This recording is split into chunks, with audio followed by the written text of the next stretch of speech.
Okay. What's going on, everybody? My name is Mangg. Welcome back to the Gold Box series with Champions of Krynn. So this is the final stretch of the Gold Box games. We've looked at 6 previously. We've finished, played all the way through Pool of Radiance, Curse of the Azure Bonds, Secret of the Silver Blades, Pools of Darkness, Gateway to the Savage Frontier, and Treasures of the Savage Frontier. But these are the last 3. Champions of Krynn, Dark Knights of Krynn, Death Knights of Krynn, and the Dark Queen of Krynn. From 1990, 91, and 92. So these are not the last 3 that were made or anything like that. We just organized it this way. From what I've heard, a lot of people think that, like, Dark Queen of Krynn is maybe the best. So hopefully we're going to end on a very high note. But, yeah, starting with Champions of Krynn, which I think has, like, potentially the best box art of the whole series. I don't know. I mean, a lot of them are just kind of like women, like half-naked women. Yeah, they seem to like that formula. But Champions of Krynn, I'm not going to put up an image here, so, you know, I'll be lazy, but you can look it up yourself. Champions of Krynn, the box art is like bunch of adventurers looking up at this massive, like, foreboding castle on a floating rock, and there's like dark clouds and dragons, and like it just looks badass as hell. I'd like to have it hanging on my wall. Anyways, so unlike all the others, which were set in the Forgotten Realms, which you're probably familiar with if you're familiar with D&D, it's sort of like the go-to setting for D&D adventures for the last, like, couple decades, including Baldur's Gate and, you know, the D&D Honor Among Thieves movie and stuff. This series is set on Krynn, which is in the Dragonlance universe. And I don't think Wizards of the Coast fucks around a whole lot with, like, different universes nowadays. It doesn't seem like they really, because it's probably somewhat confusing, I would imagine, to people. People think that there's a D&D universe when, you know, most of the time they're thinking of Forgotten Realms. But I mean, obviously, like, most DMs are gonna, like, make up their own setting and make their own universe, and sometimes those universes get novels written about them, and they continue to grow, and so on and so forth. And so there you have Dragonlance, which has been going on for 40 years, and has a lot of novels written about it, and various supplements, and, you know, it's a whole campaign setting. So I talked about this before in one of the other videos. I don't know which one now. My only real exposure to Dragonlance was from my childhood. I had a single book that I, for some reason, ended up with, and it was called The Doom Brigade. And I thought it was really cool. It was about, like, a war between some dragon kin and some dwarves up in the mountains, and there was a lot of, like, back and forth between the two. I thought it was really cool. I want to reread it. But so, aside from that, I don't know a whole lot about Dragonlance, which is probably true for a lot of people nowadays that might go back to these gold box games and get to the Krynn games. I don't think I'm super unique in that aspect. So it's going to be a bit of a discovery. I mean, it's still very traditional fantasy, high fantasy stuff. There's a lot of magic. There's dragons. You know, there's going to be all sorts of usual creatures, but yeah, I'm excited to kind of see some of the differences. And we're going to see some of those differences immediately during character creation. So, much like the other games, we're going to be carrying a party through these 3 games. The level cap in the first game, I think, is like 8-ish.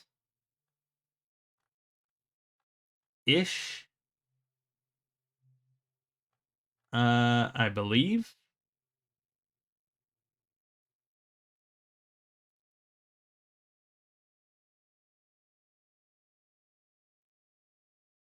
Yeah, I gotta turn on music. Hold on. I think it's 8.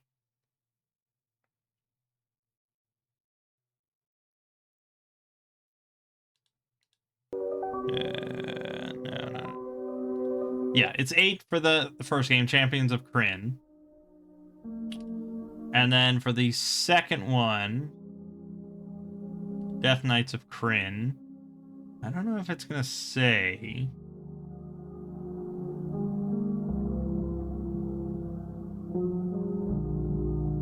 No, I don't know where that information exactly would be.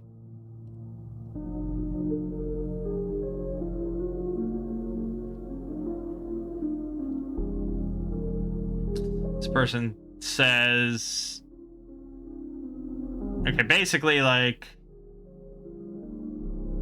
God, this is just people commenting and then just like guessing. Like, that doesn't help anybody. Don't guess.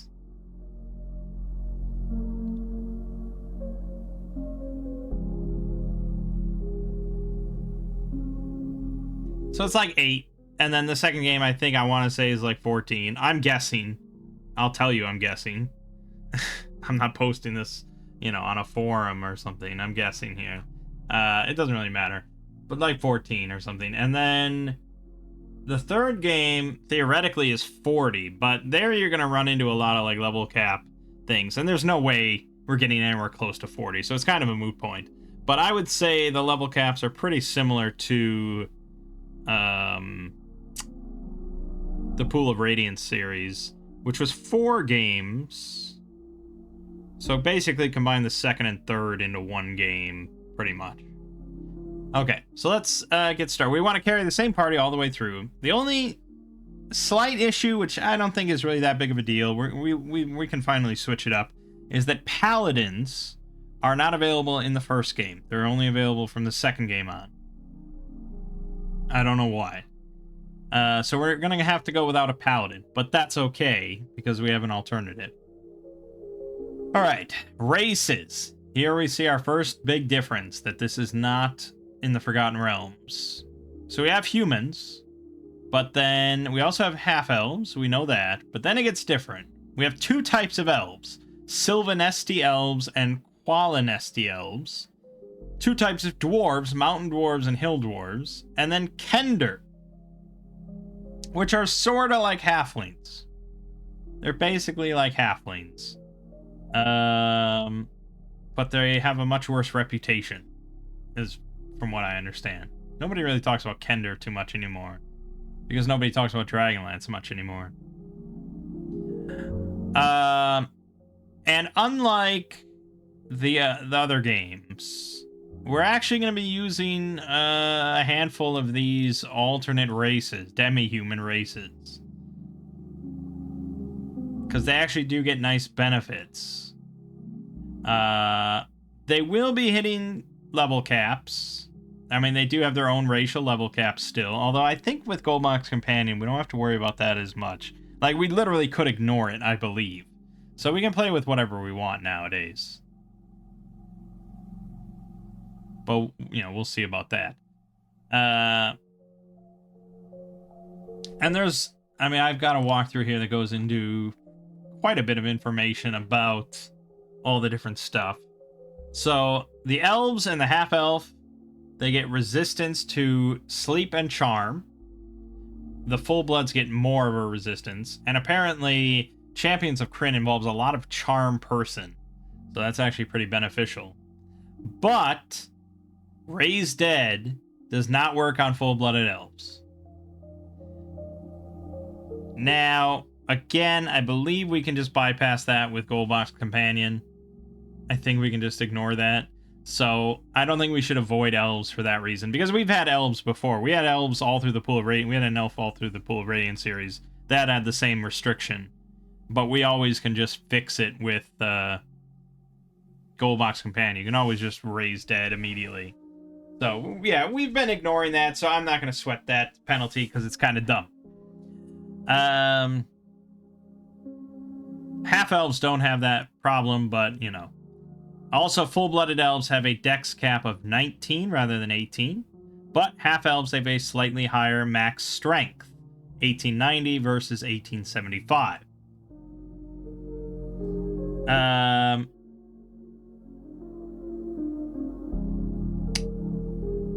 Depending, they each kind of have their own level caps. If you want to make a half-elf fighter, he's going to cap out at level 9.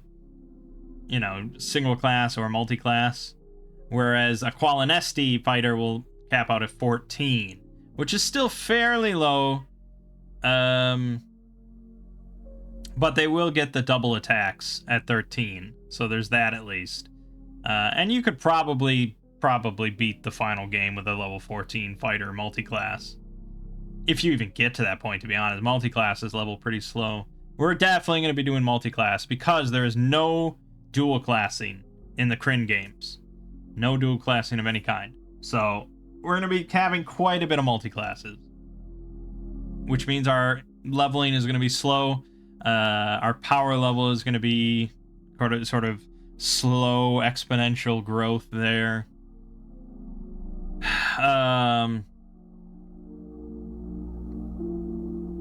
So yeah. So that's elves.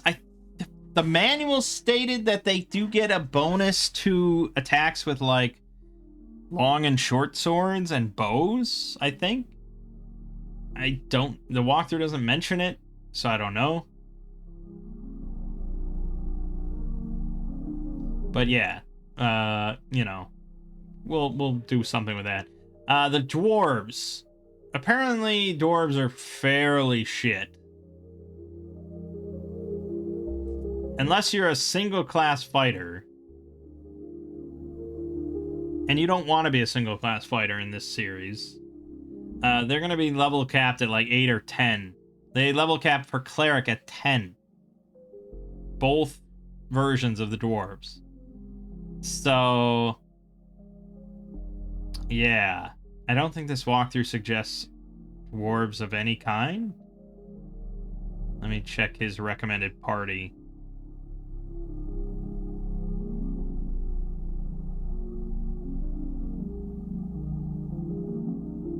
No, he does not use any dwarves. And this game is actually, this seems to be the most flexible, though, as far as variations in party. And I was looking through, like, forums to see what people were saying about what parties they like, and there was really a pretty wide array of responses.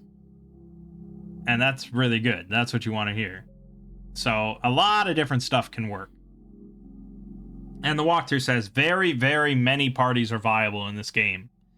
And he has personally played through the first 2 on the hardest difficulty with a 3-character party.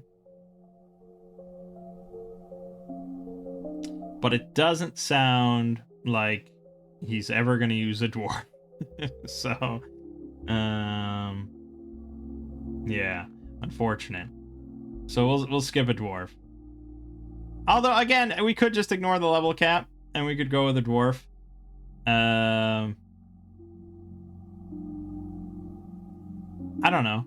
I mean, it's kind of interesting. Because we could really have, like, almost one of every kind of race and stuff. We could really mix it up if we wanted to just break the limits.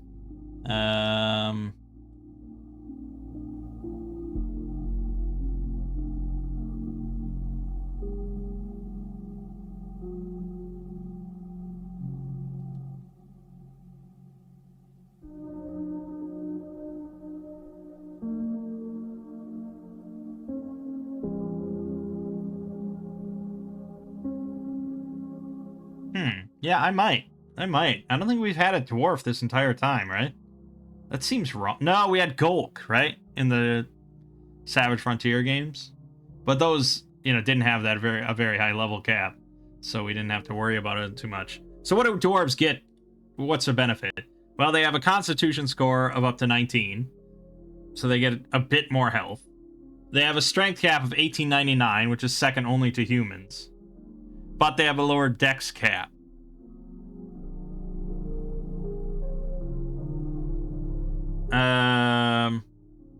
And dex hurts for frontliners.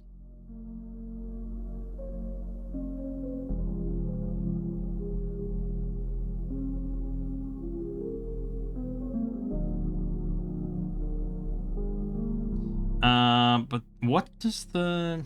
Hold on, what does the book say about dwarves? It says they're especially resistant to magic and poison, and they receive bonuses when attacking goblins and hobgoblins, and are adept at dodging the attacks of ogres and giants. I don't know. Fuck it. I want to make a dwarf. We're making a dwarf. We're going to have a pretty varied party. Then there's Kender, finally. So Kender are like halflings. They have the ability to taunt enemies in battle, which means that the enemy will single-mindedly target the Kender, and their battle effectiveness drops, which is pretty interesting. And they're also the only race that can use the Hoopak weapon, which is basically like a sling staff. And they can be clerics, and that allows a cleric to use a ranged weapon, which is pretty nice. They also can get a dex score of 19, but their strength and wisdom scores are capped at 16. And they have a limited level selection. But pretty much everyone I saw recommended having a Kender and basically always making them a cleric/thief. So we'll stick with that. Alright, well, let's go with human. We want one human, because this is going to be pretty much probably our only single class character. This will be Mangg. And here you have the classes: Cleric, Fighter, Mage, Thief, Ranger, Knight. Now, this is not Might and Magic. This is a different kind of Knight. This is the Knight of Solamnia, I guess. I think it's called Solamic Knight. They are the pride of chivalric honor in the world of Krynn. They're divided into 3 orders: the Knights of the Crown, the Knights of the Sword, and the prestigious Knights of the Rose. All are renowned for their bravery and skill at arms. They have to take a vow of poverty and tithe a large part of their money and treasure back to the orders. Okay, so basically you start as a Knight of the Crown. And then at level 3, I think, you can become a Knight of the Sword. And then at level, 4, I guess, you can become a Knight of the Rose. And so they're basically really good fighters. But then they also get cleric spells. So they're essentially paladins, but even better, because they'll eventually top out at level 7 cleric magic. And they get to use Solamnic plate armor, which is 3 AC better than normal plate mail, but it's non-magical. So magic armor does have its own benefit. And they get an additional hit die per level. But eventually, they'll probably even out with a high-level fighter in health. Probably. I don't know, it's hard to say. The main thing is that they can't multi-class, and they require significantly more XP to level. So they won't get to level 4 for quite a while. But you want to upgrade their order as soon as you can. And they're going to be pretty damn good regardless. So, yeah, Mangg's going to be our Solamic Knight. He has to be lawful good. He's the paladin. And I think, yeah, we're going to pretty much stick with max stats again. These games are usually tricky enough. From what I understand, Dark Queen of Krynn is pretty difficult regardless. So I don't really have many issues with max important stats. And the walkthrough seems to even really say that you're going to want, it says multiple times for different classes, like, you're going to want 18 in this. You're going to, like, yeah, it's basically expected. Now, modifying my strength here from an 1898 to 100, yeah, it's a little cheesy, maybe. But if I sat here for long enough, I'd get it. So, you know. I don't know. I didn't feel bad about modifying my stats before. I don't feel bad now. All right, I like the weapon loadout. That makes sense, but we need. I like Mangg having white hair. I think that always looks sweet. And then for clothes, what did we do last time? I want to do black and gold. I like black and gold here. So, is this the... Okay. I might go with that black, because actual black might be a bit too...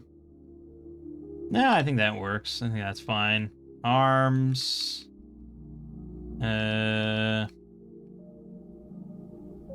Black. Leg. Black. Good. Second color.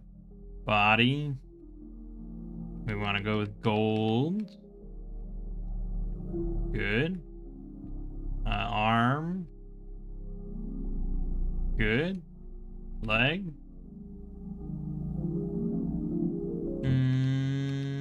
Good. Yeah, I like that. It looks kind of cool. I think that's good. Save Mangg. All right, second character. So everything else is going to be multi-classes, right? Pretty much.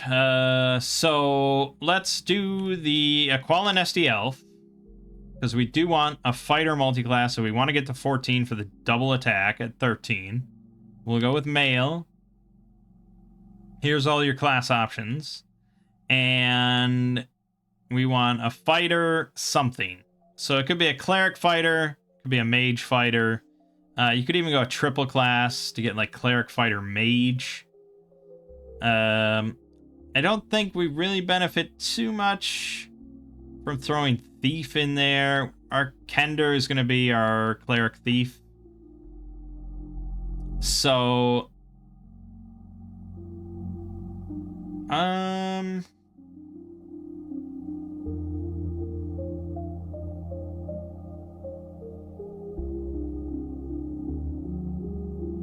it's really a question of how many triple class we want. The walkthrough does say that the triple classes are going to be the most powerful in the end, but that's a rough, slow journey. And if your whole party is triple class, you know, you're going to have some rough times early on before you get... It's going to be a long time before you get fireballs, basically. So we don't want any single classes. We probably want like one triple class. Maybe two. But yeah, it's hard to say. So I guess let's go with one cleric fighter mage. It's got to happen, so we may as well make it an elf. Then you get to pick a god. That's right. Clerics have all sorts of gods that provide different spells and stuff.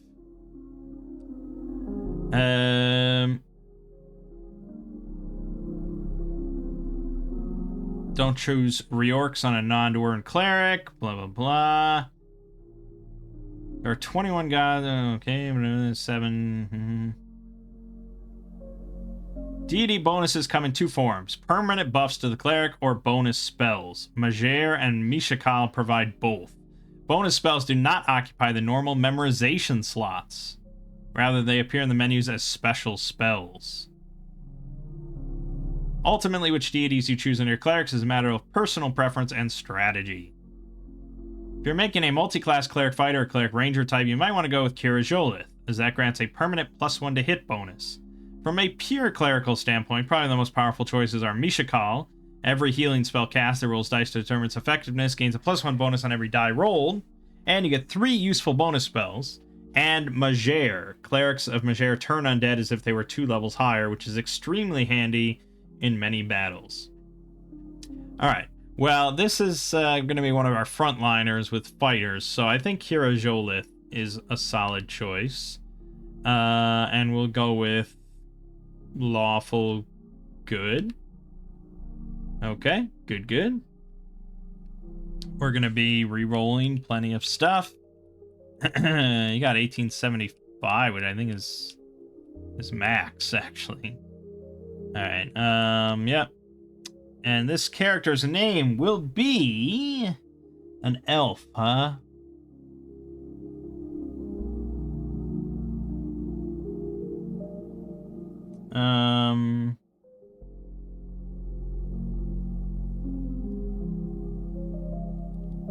Kretus. Okay, how do I want him to look? I wish there was a randomize button. I think that would help me a lot of just looking at interesting combinations. But that's a lot to ask. That's a lot to ask for 1990. We just need a color. So just find a color that works.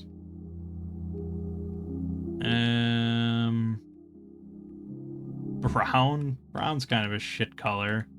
Let's go with gray. I feel like I do a lot of gray. But, you know, it works. I'm a boring person. Second color... what do we want? Could do no second color and just make it all gray. Let's throw a splash of green in there.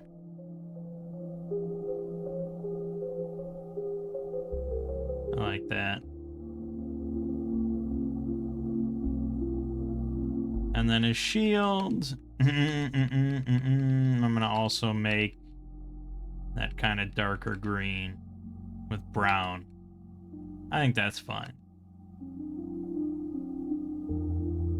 Kretus is done. Okay, third character. Probably want another kind of frontliner. So let's get our dwarf in there. Mountain dwarf and hill dwarves, there's not much of a difference. Mountain dwarves are nearly identical. They just can't be rangers. What, really? That's the difference? So if I want a ranger...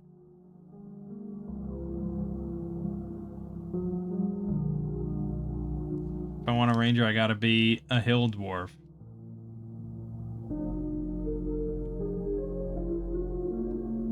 Okay, and we'll go male. So we can be a cleric ranger if we want. We're gonna end up with a lot of clerics. Alternatively, we could have another kind of just like fighter mage. Because mages probably are better to have more of. That's more fireballs in the long run. But I wouldn't be able to pick a dwarf then. But then what, I mean, yeah, I mean, I guess what else are we having here, really? It's mostly frontliner. We're not going to have any single class mage. It's just not really recommended.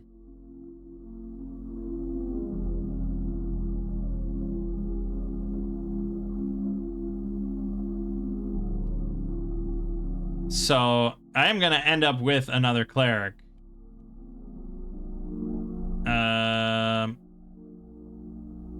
So yeah, I mean, I guess it's either a cleric ranger or a fighter thief.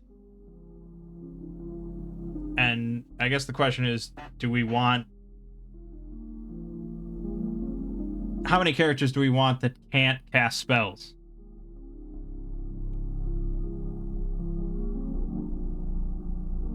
I'm gonna have one. I'm gonna have one character that can't cast spells and make him simple. And it may as well be the dwarf.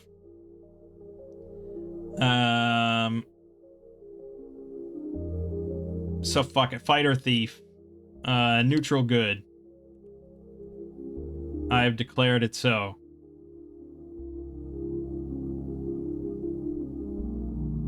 Probably suboptimal. Actually, almost guaranteed to be suboptimal. But we're doing it. And his name will be, Bronk. His name's Bronk. And we want to give him like a two-handed axe. There you go. There you go. And this guy's getting brown. He's getting real brown. All brown all day. Where's that brown color? There you go. Head to toe, brown.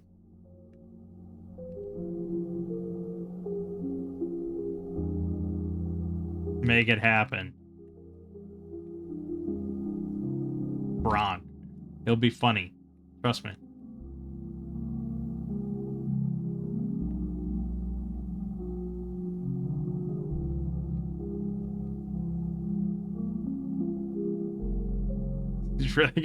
He's really gonna blend in here.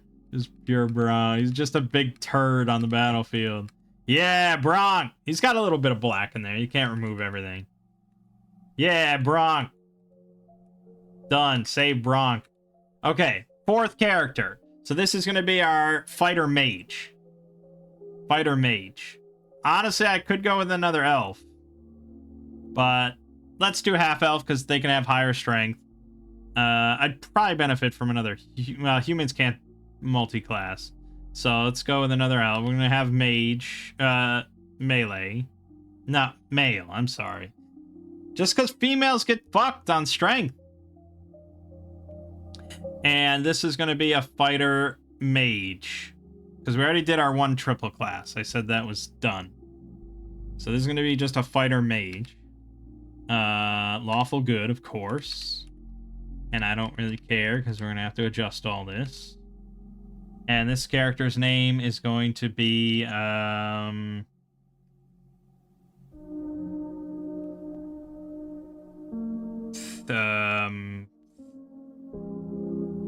fuck, Theorem.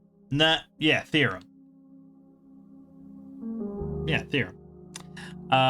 For weapon, for Theorem, I don't know. Maybe this spear. And Theorem's gonna look like the default character, so we're getting lazy. Okay. Was that our... that was our fourth? I think that was our fourth. Let's do the Kender. We're gonna make female, because it doesn't matter. And we're gonna be a cleric slash thief. Our god... this is gonna be more of a dedicated cleric, I think. He's going to just be sitting in the back. So I really should just like look up information on all the deities before I make this decision. Okay, here we go.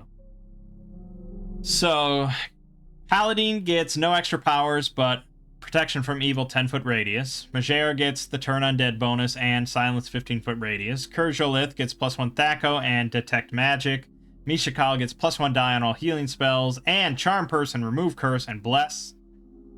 Sirion gets Burning Hands. Interesting. Reorx, which is dwarves only, he gets +1 Thaco. That's it. But dwarves, clerics can only pick Reorx, so that's it. And then Shinari gets Charm Person. So I think we're going to go with Mishakal for this one as our dedicated cleric. Somewhat dedicated cleric. And our Kender's name will be Oakley.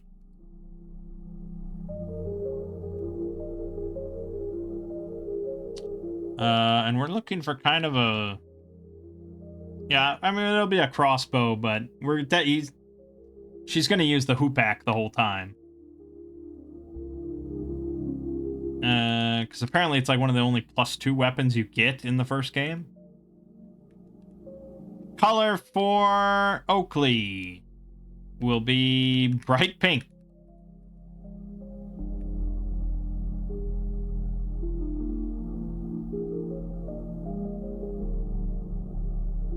is a very garish color, isn't it?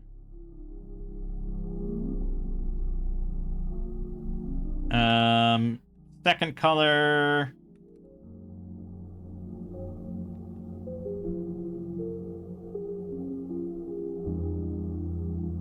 White.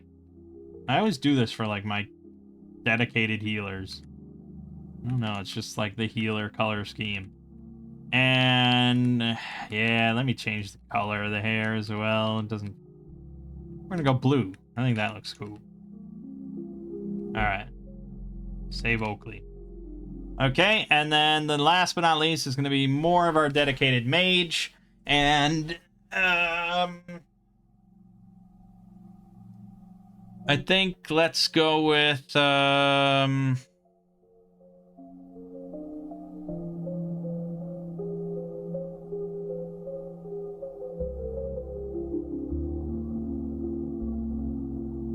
yeah, I mean, the walkthrough says single-class thieves and mages are a poor idea because of their poor access to armor and low hit points. So, really, I mean, there is not much of a dedicated mage here. I think you could do a single-class human mage. You could probably, I'm sure, beat the whole series with single-class humans. People have done it, I'm sure.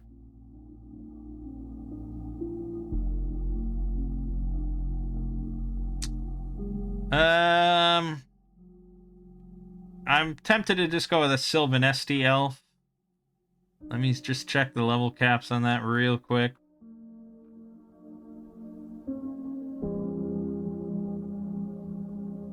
Yeah, the fighter part of it is going to cap at 10, so it's really not much of an option. Unless you want to do a ranger mage. Actually, yeah, fuck it. Let's do a ranger mage. I'm going to make it a female.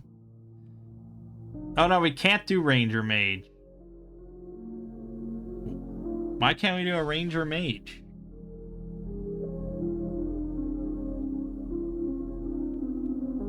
Because I picked female? No. The walkthrough even specifically mentions a ranger mage being a good choice. There is no ranger mage. Huh. Okay, then we'll go with Polonesti. Well, I mean, it's a pretty minor difference. And we're gonna do fighter mage. Lawful good. Oh, I wonder if they cap strength at 16. Probably. Okay, well, it is what it is. And the name for this one will be, Parusha.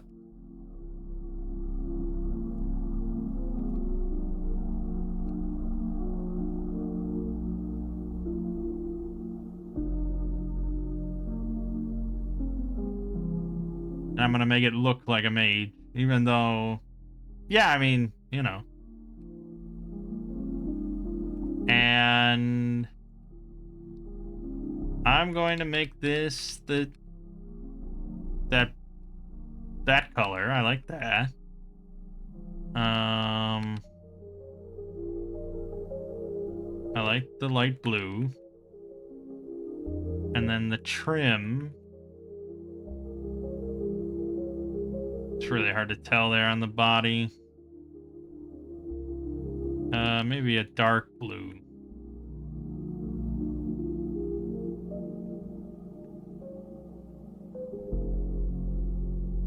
Definitely see it on the legs there. Ugh, that looks kind of shit though. God, like everything looks shit with that color. Fuck.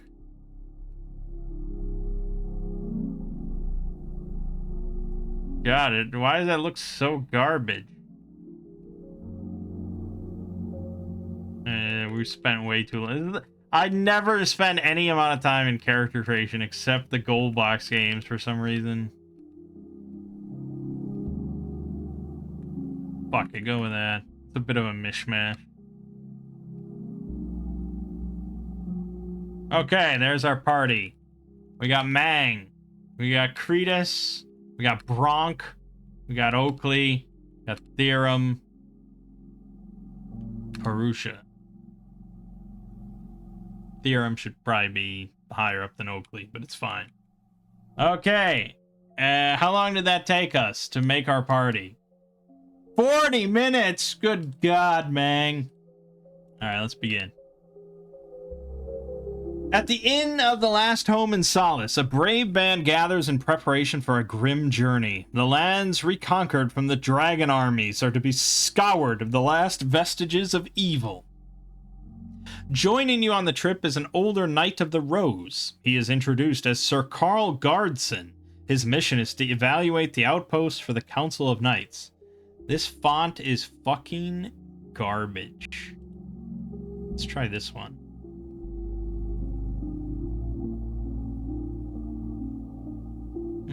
It's a little sterile, I think. Let's try this one. Once the company is organized, you begin the journey to the outpost. The party travels through Solamnia and arrives near Throttle. You are escorted to see the Commandant.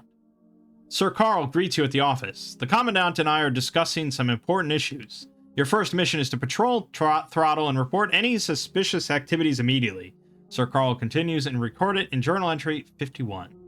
Wow, there's 88 in this game. That's a lot for the first in the series. The worst monsters our scouts have reported anywhere in the area are hobgoblins. Draconians and evil dragons have long since abandoned this area to our forces. Still, be a little wary on your way to Throttle. Also, be sure to report back here immediately, if anything unusual or dangerous occurs. This outpost depends on information brought back by patrols such as yours. Good luck, and may Paladine watch over you. Also, buy and ready equipment from the armory. Memorize spells before going out. Okay. So, I guess this is this is an outpost, so we're not wandering around here. We're just using the buildings. Alright, we have a lot of spells to memorize, so let's do that. Mangg does not have any at the moment, and Bronk won't have any. But look at here, Kretus. 4 cleric, 1 special, 2 magic user, 2 bonus. Jesus. So his special is detect magic. Sleep is basically the best level 1 spell, bar none. But he gets 2 right out the gate. It's crazy. Enlarge is going to be fairly shit at this point. And Magic Missile is going to be fairly shit at this point. So he probably could just take 2 sleeps and call it a day. It's really going to be good. Then cleric spells. Yeah, I don't know. Protection from evils and a cure light wounds. I don't tend to do a lot of healing, you know, in combat. Then he has 2 bonus spells, but I don't know. Oh, okay, he gets, right, yeah, detect magic. Alright, yep, so that's Kretus. Oakley, who's more of our dedicated cleric and wants to do a lot of the healing, gets 3 special spells: remove curse, bless, and charm person. And then we're just going to stack up on cure light wounds. So that's fine. Theorem gets 2 sleep. Read magic, whatever that does. Magic missile. Take that. And Purusha, who's more of our dedicated spellcaster in the back, I guess. Doesn't have to be at all, but she does have lower strength. I guess we'll grab a sleep, magic missile. Yeah, we'll grab 3 magic missiles. Okay, so we got plenty of sleeps. We've got heals. We should be fine. So let's rest for 6 hours.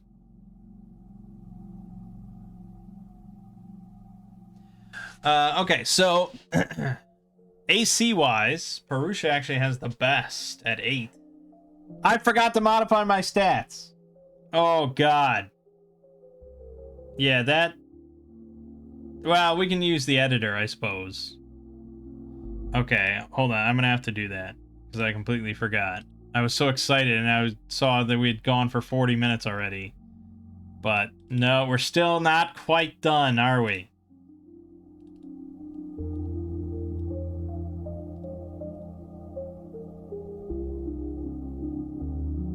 I was like, why does Purusha of all characters have the highest AC? She randomly got the highest dex. Okay, let's see. Mangg is gonna want, let's see, that, and that, and that, and that.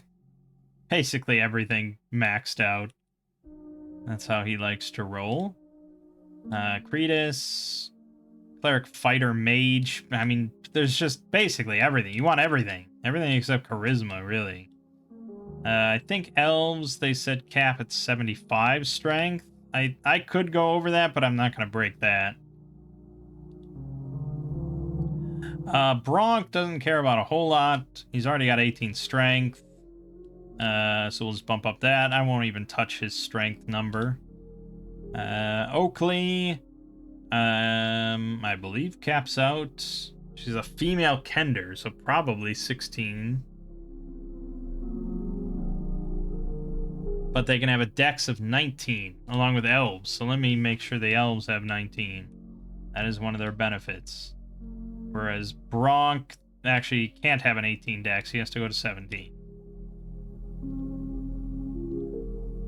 Alright. Oakley, 19 dex. Yada yada, yada yada. Wisdom also capped at 16 for some reason. But they're the only race that can be Cleric Thieves. So, you know. Theorem is a half-elf. I won't touch his strength. He wants 18 intelligence, though. 19 dex. And Purusha is an elf. So, 19 dex. Good, good. I think that's all correct now.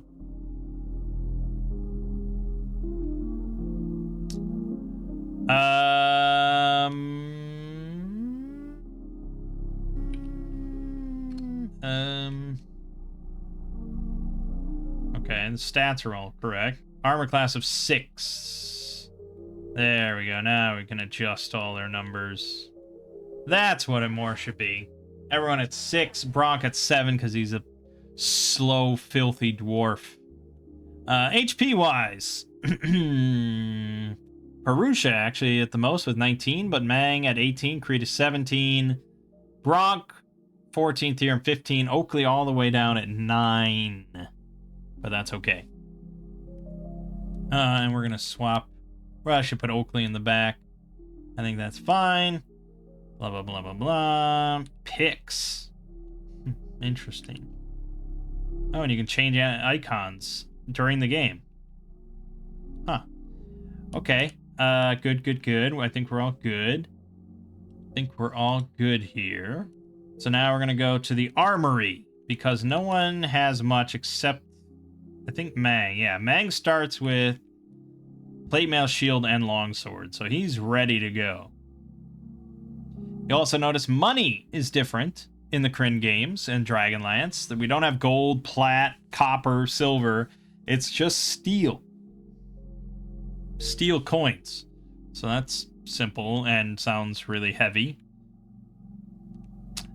Kretus has nothing. Bronk has nothing. No one really should have anything except the Salamic Knights. So everyone else is going to need stuff. So Kretus, there's the hoopak we can buy. We can buy the ring mail as the highest end armor. Shields, long swords, so on and so forth. What do we got for money? 126 steel. So we should be able to buy ring mail for everybody that needs it. Shield, longsword. Doesn't look like any solid two-handed weapon available. There's no two-handed sword. So I guess Bronk will also be using the standard load for the time being. But eventually we're going to move him to a big great axe or something. So ring mail, shield, longsword. Theorem, we'll use the same thing. We're not going to get fancy here. Harusha, though, to try and encourage being in the back. Ring mail. I'm pretty sure you can use short bow. And some arrows. And then Oakley wants the hoopak. And maybe ring mail. I don't know if he can use it or not. Let's see. There you go. Hoopak. It'll be fun. Okay, good, good, good. Everyone else decked out, decked out. Pretty simple purchases here. Okay. And so now Mangg's at a -2 AC at level 1. Insane. But everyone else is hovering around 2 or 3, so it's pretty good. I think it's pretty good. There's also a vault here, a temple, and a bar. Can we get into a fight? Have a drink. Beer. You hear Tavern Tale 40. Should we learn more about Dragonlance here? The road back to Solace is filled with the refugees of Krynn. Wretched individuals and families carry what possessions they can on their backs or on small pushcarts and wheelbarrows. They all scan the sky with fear, waiting for the horrific sight of dragons flying out of the sun to breathe death onto the miserable line of humanity. The second flight of the dragons has devastated Krynn. Sanction is a smoldering lake of lava, Gargath a pile of melted stone, and Naraka has been blasted into oblivion. Only Jellic and Krynn survive in this part of the continent, and they have become enclaves of evil. Jellic has become Sir Labaume's base of operations, where he continues his experiments with the undead. Krynn has been taken over by Murtani and his horde of newly created Draconians. Okay. Well, so we're in the wake of like some horrible dragon war against humanity. It's a bad time in Krynn. And only a couple places are still good. Jellic and Krynn, which are on my map here that I see. Okay. Then I think we're pretty much ready to leave. And he just said to go on patrol? Let me go back to it. I have no more specific information. Remember to report back. Okay. Fuck. What journal was that?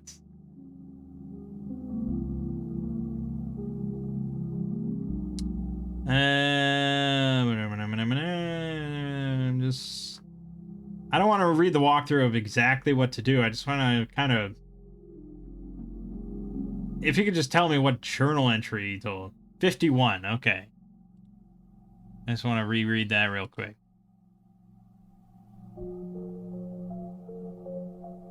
On the way to Throttle, that's right, okay. You're near an outpost. No, we don't enter. So we're going to Throttle, which is very far away. Oh no, we're... Sorry, I was looking at the wrong outpost. As you top a rise, you spot a caravan under attack. Draconians have already massacred the men and are now slaughtering the women and children. They pause when they see you, then rush to attack. Okay, our first battle in Krynn. Yeah, you know, those trees don't look so hot. But we have our first foes. 4 Draconians. Bunched up down there. They're called Boz. They're reptiles. AC of 4, Thaco 16, 19 health. Pretty basic enemies here. 1 attack per round that can do D8. And they're reptiles that turn to stone when they die. Interesting. I think we probably want to...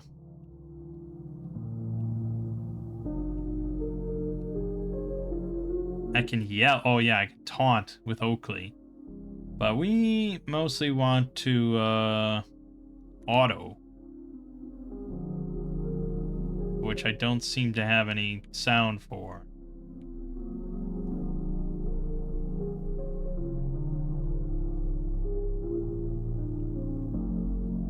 So we're just gonna post up with a guard. I wish you didn't step in front of the line. I don't know why I don't have audio here. We must have lost it at some point. Okay, good. 6 points of damage. Dead.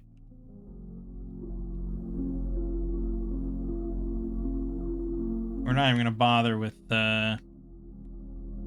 boom, 9 points of damage.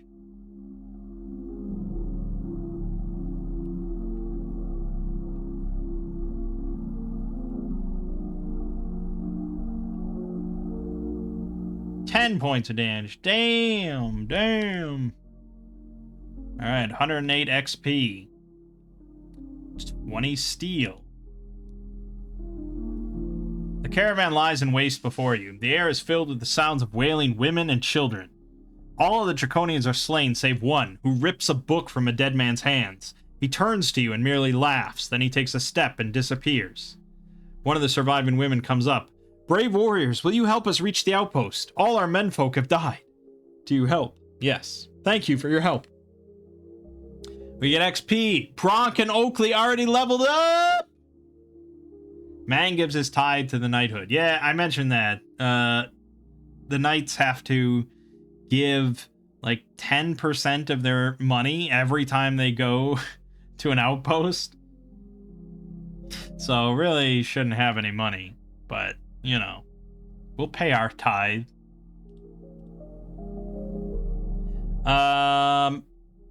Let's level up. So Bronk hit Thief 3. Good. And Oakley hit Thief 3 as well. So Thief levels up pretty quick. Now, Thieves. I haven't really done backstabbing much. I think we did it once, and it came in real clutch during one fight that I remember.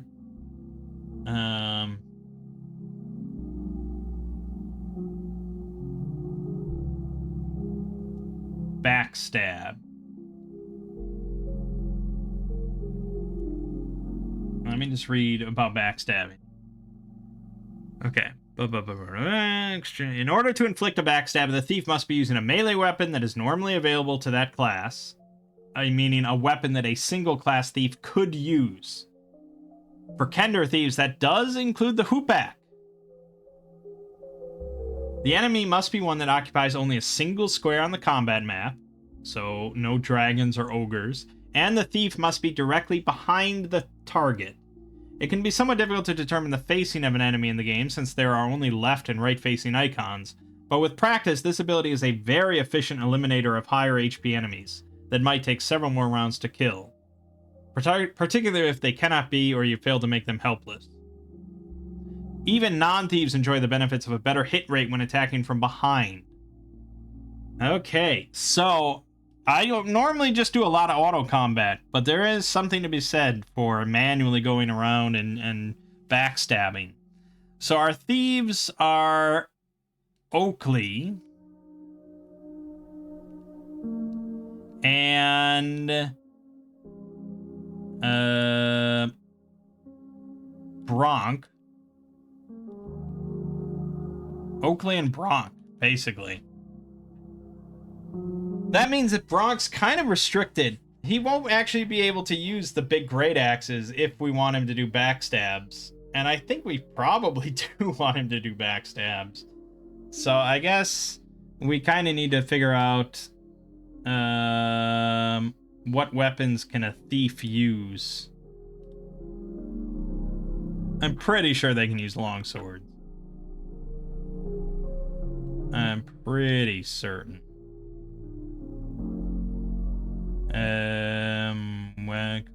Weapon, thief. Club, dagger, dart, sling, short bow, one-handed swords. So yes, he can use long swords, just like everybody else.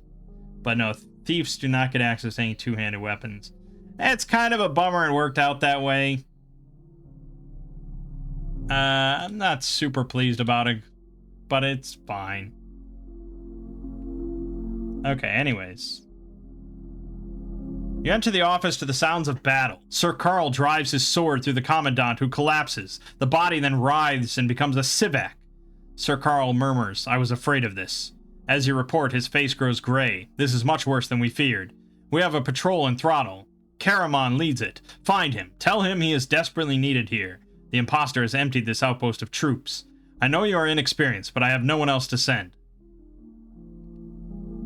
Okay, so now we have to go to Throttle because there's a civac or something. I don't know.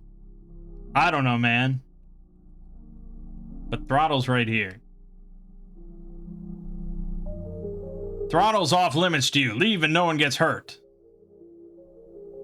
Go fuck yourself. I'm gonna choose that. Oh my god! Alright, well, thankfully we have a lot of sleep spells, because we're gonna be casting them.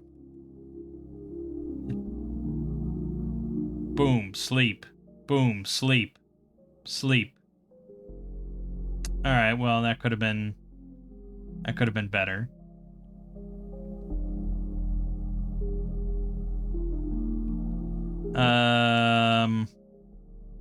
We could try Charm Person. And this guy, unaffected. Alright. Well, Mangg and Bronk are just gonna be winging. Harusha got hit, so no casting for you.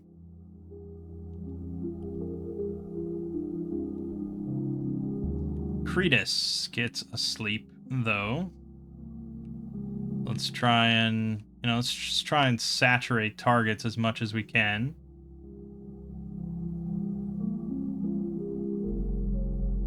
Good, that was good.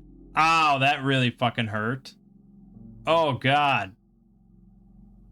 Okay. Yeah, it's not pleasant. It's not pleasant. I think we gotta save this area. Put those two to sleep. Oh, and we got the 18 health warrior. That's good. I'm gonna throw out a bless. And we're gonna throw out another sleep. Just get everybody. There, another 18 health warrior, hobgoblin, and the leader. There's only one enemy not sleeping at this point. I think we're okay.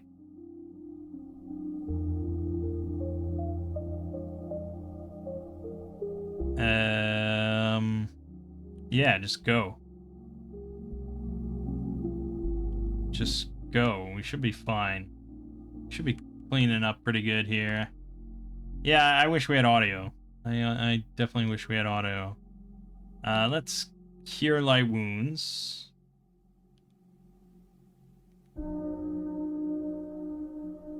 I'm gonna cure Bronk. Good, good. Then at this point, I could taunt that other warrior, but... Got him. Alright, done. Ooh, okay, that would have been extremely rough without a lot of sleeps. But luckily we had a lot of sleeps. 146 XP. Well... What's here that I wouldn't be able to buy? Scale mail, is that better? Let's go to the manual. Ring is AC 7, scale is AC 6, but it's going to limit movement by 3 squares. Is that worth it? Not really. Not really. I don't think we want to upgrade until we get chain or banded. Ideally banded. So I think we'll skip out on the scale mail. And yeah, I mean, we could sell all this, I guess, if we really wanted money. But we'll skip it. Okay, well that hurt. I wonder if we can fix. And we did. Okay, we fixed. So full health. Now, if I want to get spells back, though, that's bonus spells. That has to be detect No. No. When did enlarge? Oh. Oh, okay. Sure. That bonus spells. I think I probably already grabbed 2 sleeps. I don't know. Sleep does seem to be the best. It's just too good. Bless, Charm Person, and Cure Light Wounds. Alright, we're good. Yeah, I know I could just click Restore Spells and call it a day, but I don't know. I feel like doing it normally at least once. Monsters attack. Alright, doesn't look too bad.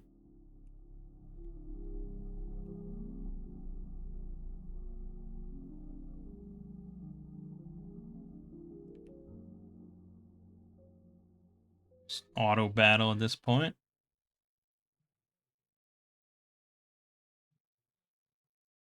Nice. Alright. Easy peasy.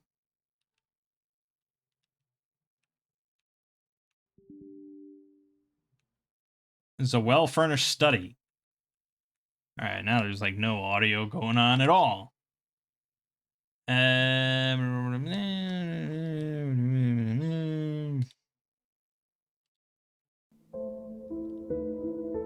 Okay. Locked. Pick. A cleric is opening a chest. His undead minions attack. Oh god, undead. Skeletons. Sure enough, skeletons. But we should have some turn undead, I would think. Damn it. Why did I push that? Magic missile on the cleric. 3 points. Auto.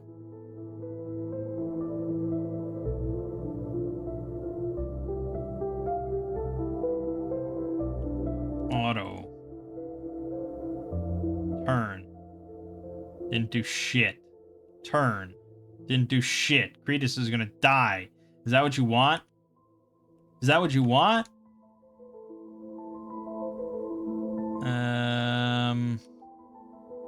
Delay. Can't really afford to move.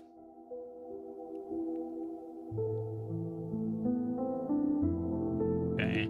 I want to get you to come in here and cure light wounds. Kretus. Oh yeah, he's ready to go.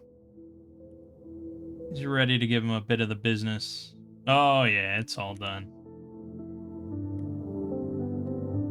500 XP. That's more like it. What do we got? Mace shield, chainmail, chainmail. Nice. I could cast detect magic, but we'll just take everything. 200 steel. This looks like a safe place to rest. Good. I will do so. And we will look at these items that we have. But then really it glitched out again? Why is it doing that? Everything? Everything I just picked up glitched. Look at that, where it's not even like here.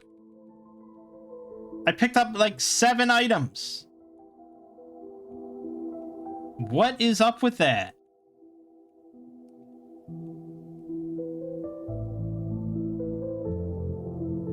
Fuck. That's really annoying. I almost want to reload. I mean, I guess I'll just look at the walkthrough to see if any of it was any good.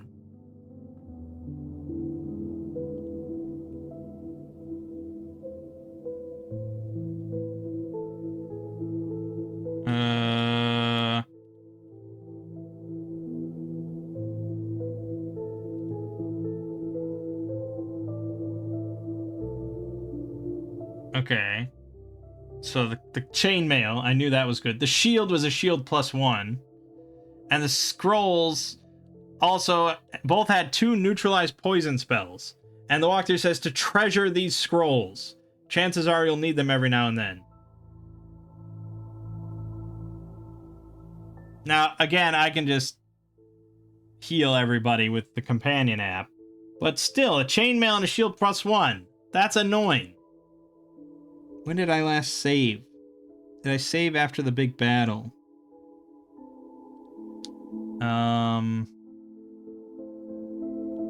I suppose it's easy enough to figure out. What is that fucking bug? That is so weird.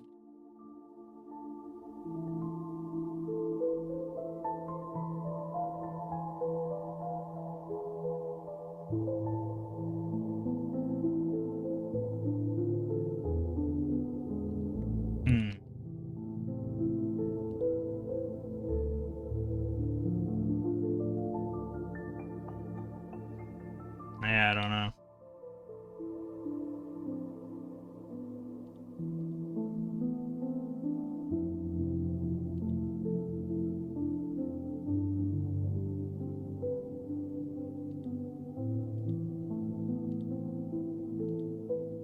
No one seems to really mention it, but probably don't know what to search for.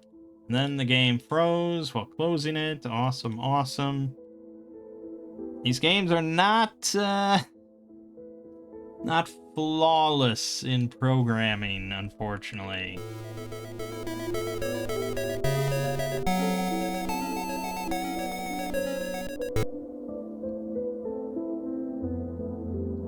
Alright, we're gonna load A.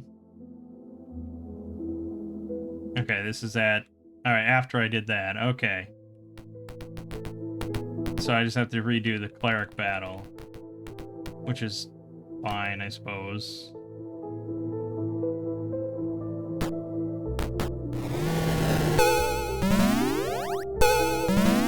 That's bad. That's real bad. Yep, Kretus is down. We managed to turn, though.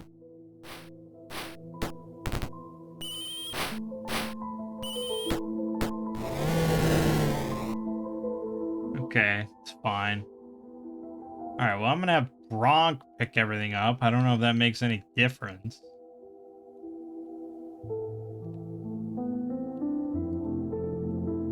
There we have it. I'm gonna give him the chainmail. We'll give the shield +1 to... yeah, Kretus. Cleric spell scrolls to Oakley. The rest is whatever. I can probably drop it.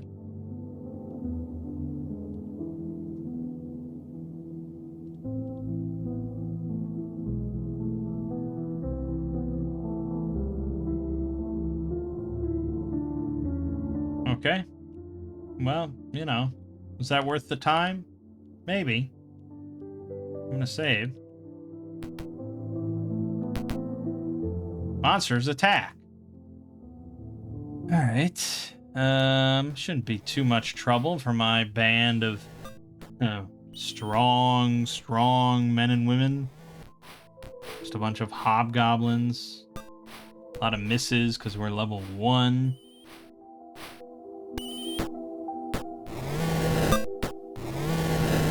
Nice. Hoopak.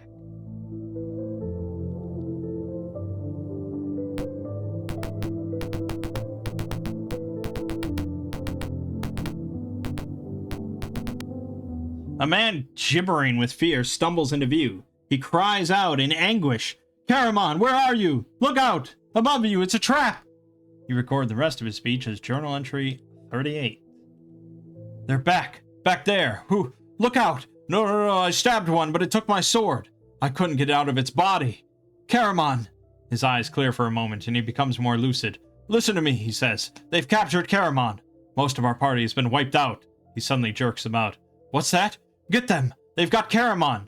Find him. I'll find him. North, and west, and south. Traps! Back up. Go back now. Quiet. Look out! Above you! Oh no. He gets a sly, slightly mad conspiratorial look on his face. I saw a money chest in a room to the east. I'm gonna get it, and I'm set. He looks around and leans towards you. You want to help? Huh? What'd you say? The terrorized look comes back. He screams and gasps in terror. Alright. A hobgoblin growls, "What? More of them? I thought the plan was a secret." What do you do? Parlay. He snorts in derision. Of course he does. And he'll snort in his sleep. How about that?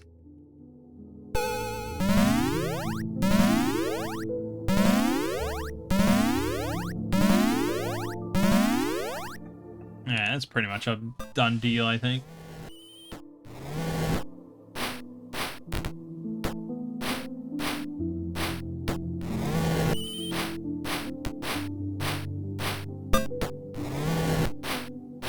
The issue that I would say that I have with multi-class character, like a party like this, it's a lot of multi-class, is that you lose a lot of identity. You know, when you have the fighter, the mage, the cleric, the thief, the paladin, you know, everyone kind of has a unique identity, and I know what they who they are and what they do. When everyone's just like the cleric, fighter, mage, it's like, okay, you're basically identical to this person, and you do the same stuff, and so on and so forth. I don't know, it gets a lot murkier, I think. I'm doing it because we haven't done it before, and it seems like the best strat, because there's no dual classing, but truth be told, I kind of like it when everyone is a single class, and has their own identity.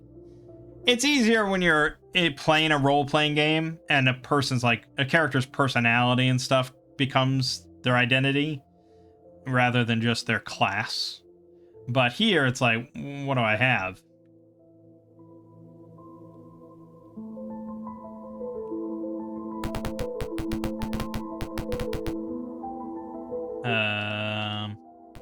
This area is littered with creatures rise out of the remains. Giant rats. A lot of giant rats, actually.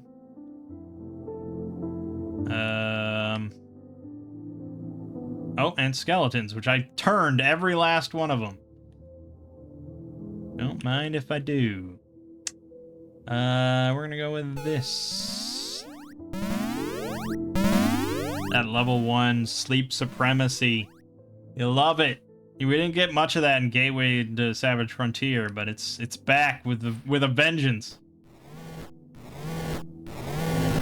Oh, and sweep attacks. Nice.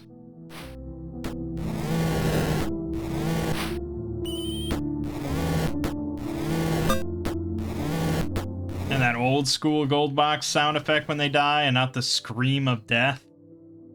Nice, nice, nice. That fight was worth basically nothing. Voices echo nearby. Mirtani's plan is about to eavesdrop. Eggs in the temple, Death Knight, conversion, ambush. You are discovered. Okay, so there is a bunch of them over there. Let me guess, you're gonna say you can't shoot that far, but you can. You can.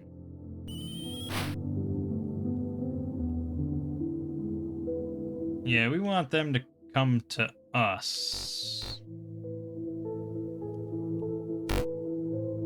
For the moment.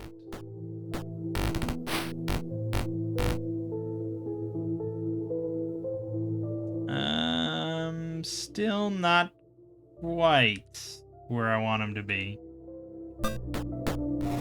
Nice kill, though. And you get to go again? Holy shit.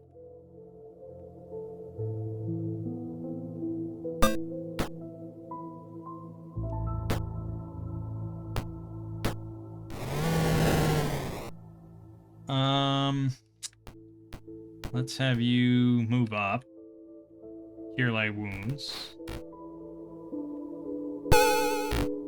Good, good.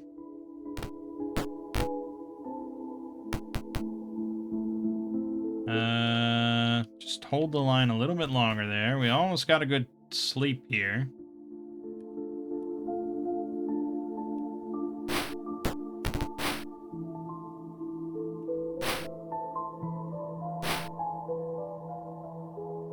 Magic missile on this one.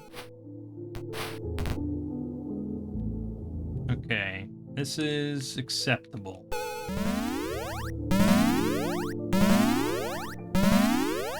Perfect. Alright, at this point, we probably can just go full auto.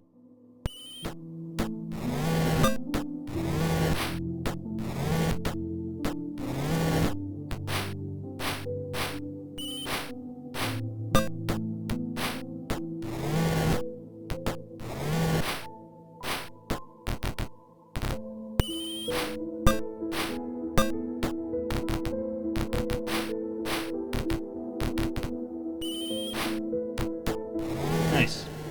Alright, pretty good. 145 XP. A bunch more shit that we don't need. Money. Yeah, we'll keep sharing it. I don't know the economy of this game. It might be valuable. Get our health back and stuff.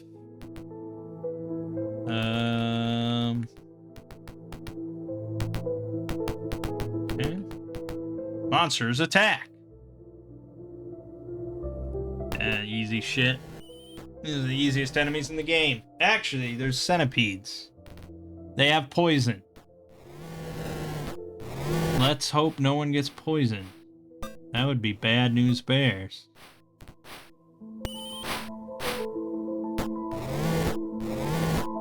Ooh, those sweep attacks. Okay, Krynn did take a hit, but he's saved. So we're good.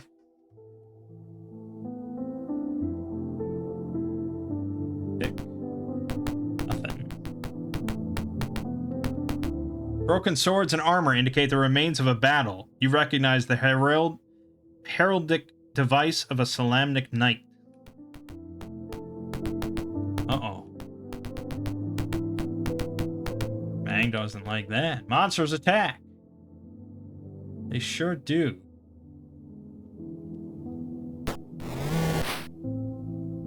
Turn. Good, got skeletons. Magic missile. Dead. Dead. Alright, now you can go full auto.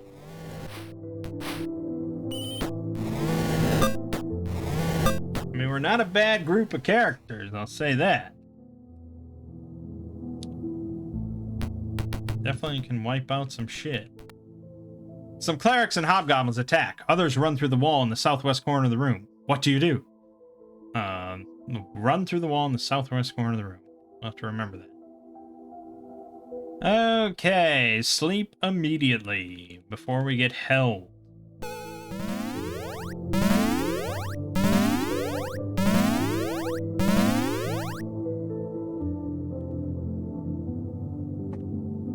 It's just good. And we gotta enjoy this while it lasts, you know? Not gonna be forever. But now every last one is slept on the ground, waiting to be executed.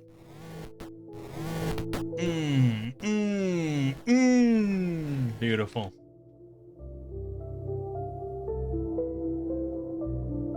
Chainmail, chainmail. Assuming Mangg didn't break it. No, he didn't break it this time. Okay. Theorem and Purusha.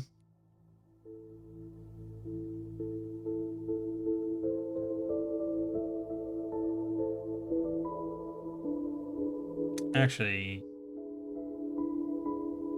Bronk? No, Bronk I think has one. But Krynn doesn't have one? He got the shield +1. But still, these are our frontliners. We want to buff them up if possible. So I think that's fine. And then the southwest wall. Boom. As you enter, someone is leaving through the west door. Whoa! 1,391 XP! Jewelry 3 gems, 5 steel, 250. Share it. Mangg leveled up. Knight level 2, he gets 12 hit points. And that's it. Yes, it's not too bad. The door closes behind you. There's no door on this side of the wall. Okay.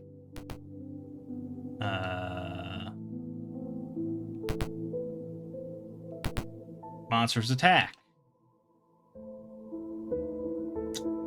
Jeez. Okay.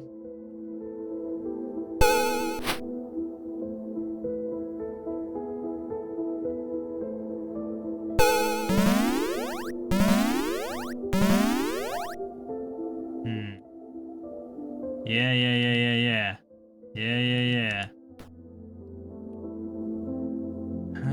Bless. On Bronk, of course. Okay. I don't know. I don't get how Bless works. I'll be perfectly honest. I have no idea.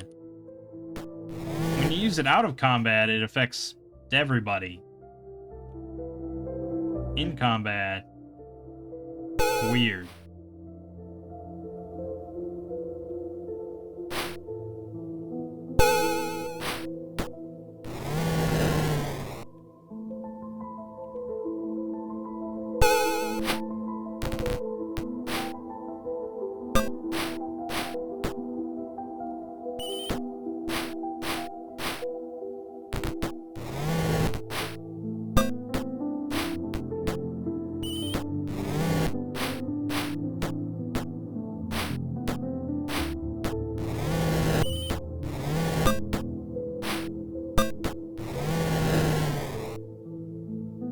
There's just something so delightfully simple about these early battles.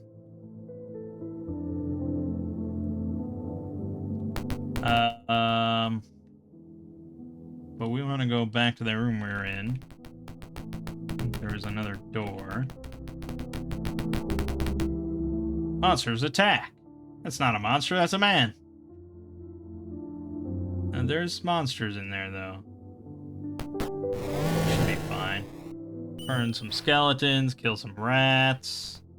There's a couple men. Mice and men we got.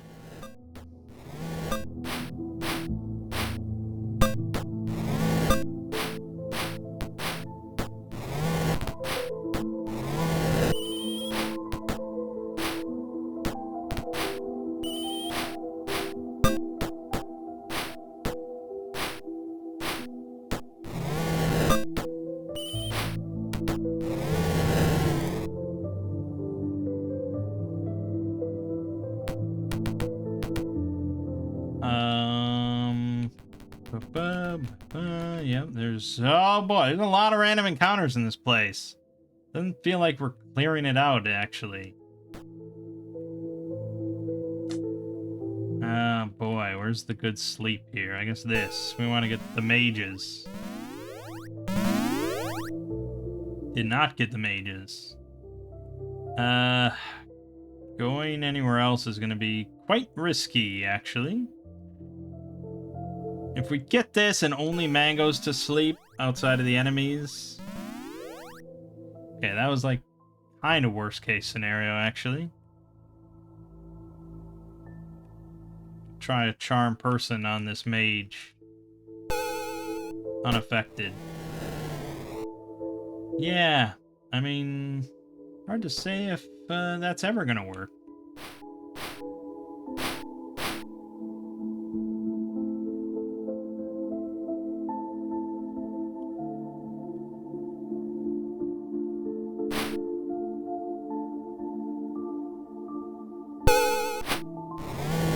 Just enough.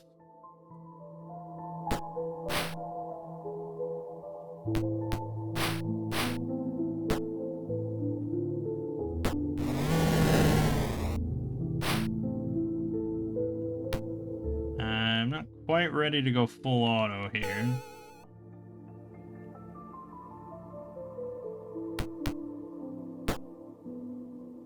We want to just get all the non-slept targets. Good. Good. Now we're pretty much good.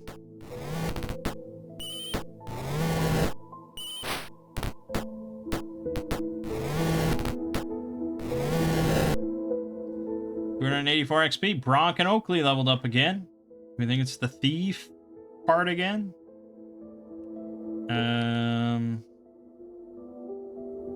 Daggers and darts.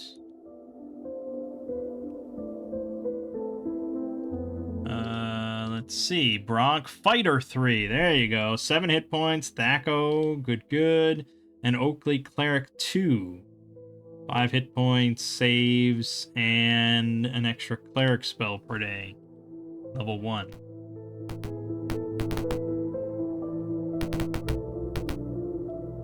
We should probably save.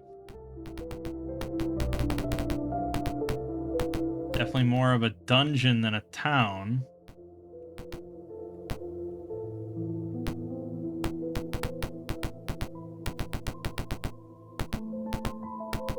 That's curious.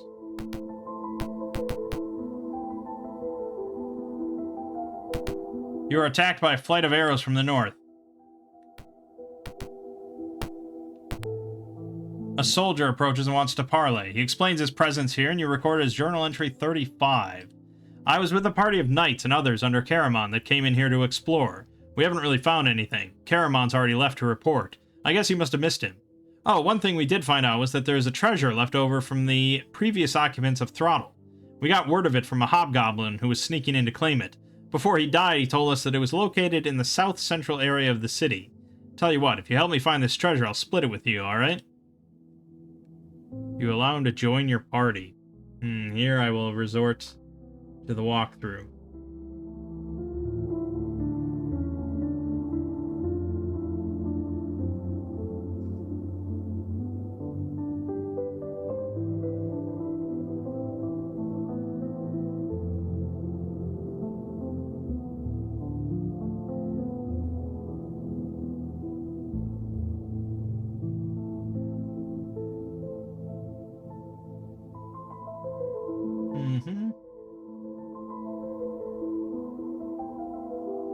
I'm getting there.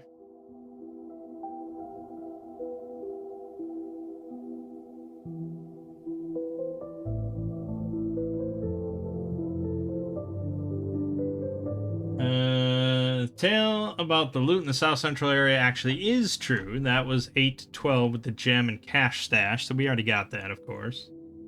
There should seem something odd about this tale. It really doesn't matter in the end, though, because no matter what you do, you will have to fight him and his hobgoblin buddies.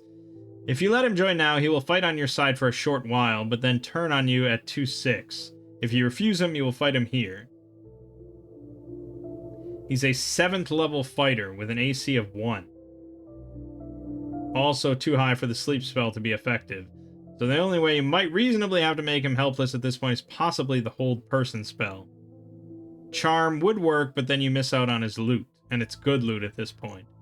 Backstabbing with a thief is a good idea too.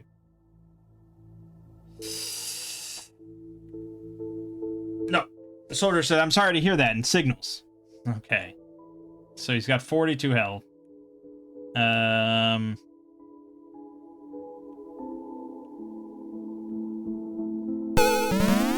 We may as well put some stuff to sleep at least.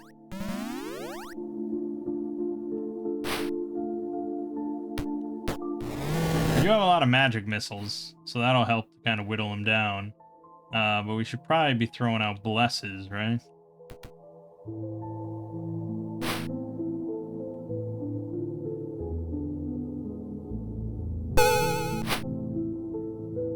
4 points of damage.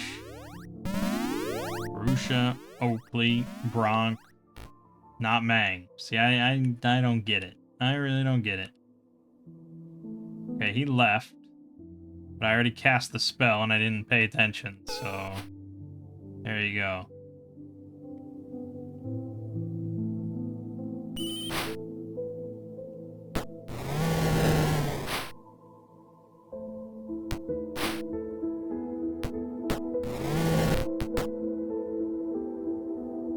Okay, I'm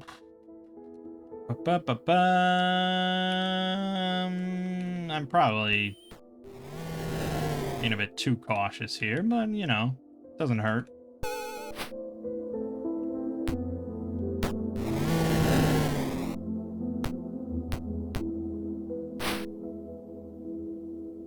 Magic missile.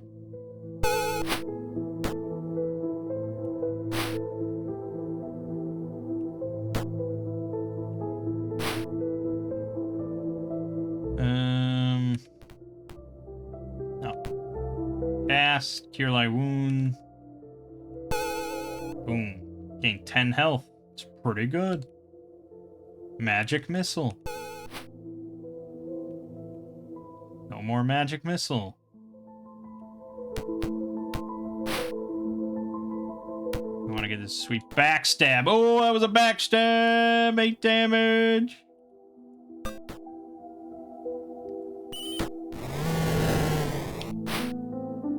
He fled.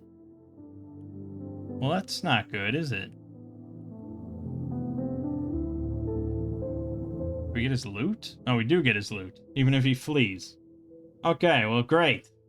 Longsword, shield, plate mail.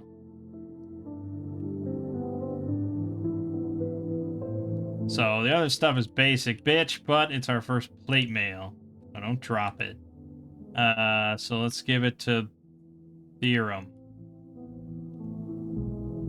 Why? I don't know. Felt like it.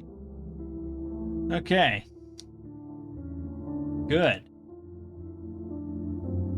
We conquered the level 7 fighter. You see a broken sword on the floor. Dick. Rocks fall from the ceiling.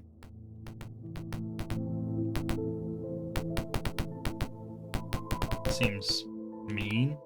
A Kender gets up from setting a trap. He grins and you record his remarks as journal entry 82. So, at last you've come to rescue me. You know these things are quite clever. Not clever enough for me, of course. I've just been improving them somewhat. Oh dear, I do hope you didn't come through from the north. Oh, sorry. I suppose you're wanting to get me out of here now. Oh, there are more people back there. Strangborn is around here somewhere. He's looking for Caramon.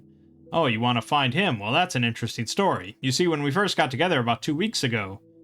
I can help, you know. Caramon was taken somewhere south of here. I've been trying to reset traps in case more draconians and hobgoblins get here. Why don't we team up, okay? More people wanting to join me? Hildurf. He's a good guy, so let him join. Okay. Hildurf. Says to make sure to ready his hoopak. It's ready.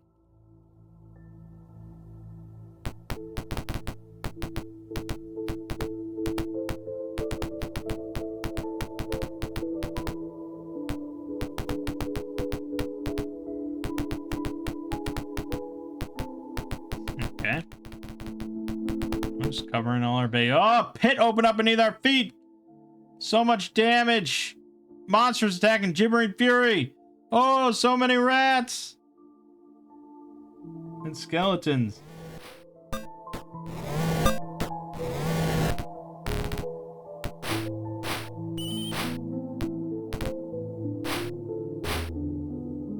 think we can probably fast forward through this at this point, you know?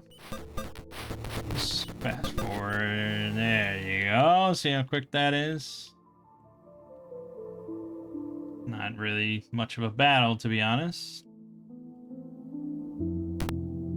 Knight of Solemnity approaches. He introduces himself as Larcent Strangborn and says that he is looking for Caramon, his commander. He recorded his journal entry 67.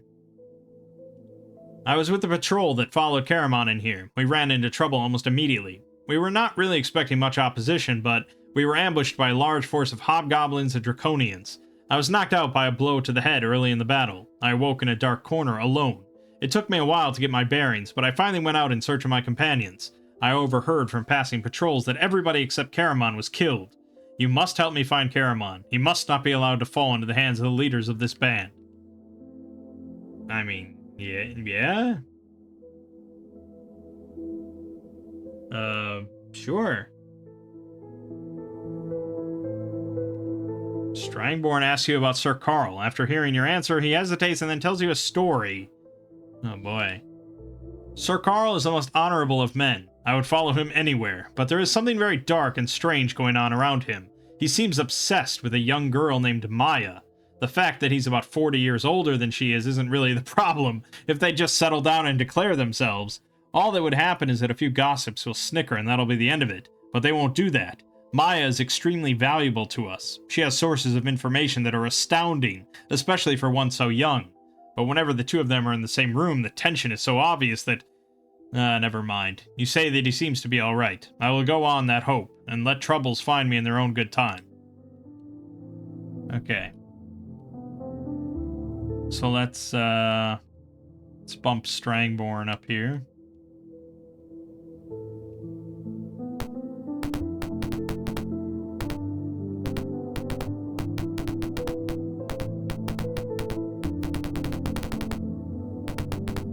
This room is filled with old scrolls that crack and crumble in your hands. Most of them are evil.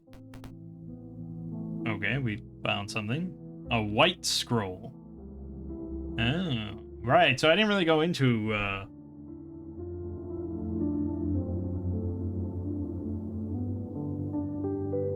the differences for mages. I think if you're a good mage, you're a white mage. If you're a neutral mage, you're a red mage. And they get a lot of the same spells, but there are a bunch that are unique to each one. So I think white mages get more... I think they get like hold person and stuff. I think maybe they get more buffs. And then red mage gets stuff like knock. Don't remember exactly what they said the differences are, but it's... You want to have a red mage for sure. But then I think white mages... I don't remember now. One of them gets like fireball sooner, but then the other one gets delayed blast fireball sooner. Space is something like that. I don't know. Problem is we have 2 white mages because I didn't think about that when I picked their alignment, so we should actually edit that. So let's have Purusha be a white mage. And we'll have, so I think, yeah, Kretus is a white mage. Theorem is a white mage. Purusha is a white mage. I just picked good for everybody. So let's have Purusha be white, and we'll have Theorem be red.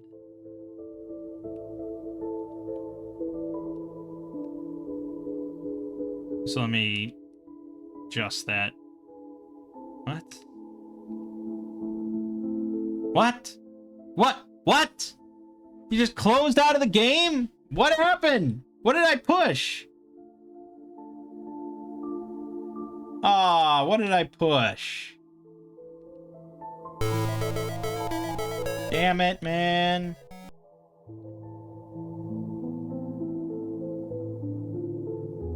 Okay, we didn't go back too far. We just got Killborn. Or Strangborn, I'm sorry. So let me load up the editor again real quick. The editor's annoying. You like load it into the companion and it stays loaded. But whenever I load it, it pops up error messages all the time as I keep playing. So to unload it, I have to reload the game. Theorem. We want to change his alignment to lawful neutral? I hope that doesn't break anything. It says he's still a white mage, so maybe that won't do it at this point. How would I change his... Oh, robe color. There you go. Red. Red mage. Boom.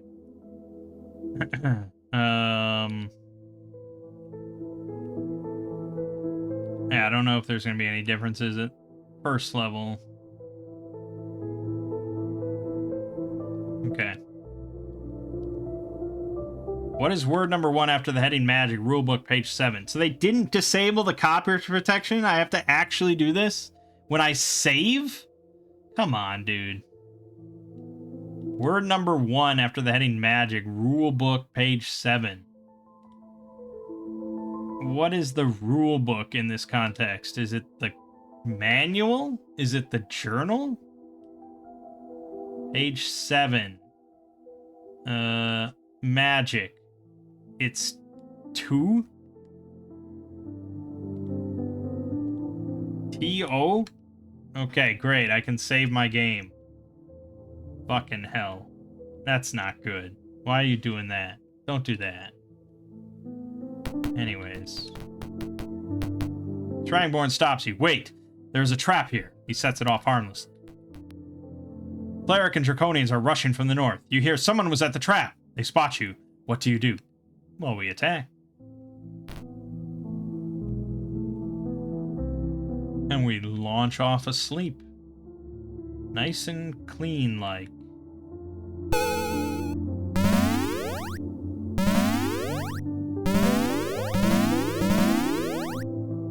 And we just kill them. Just kill them all.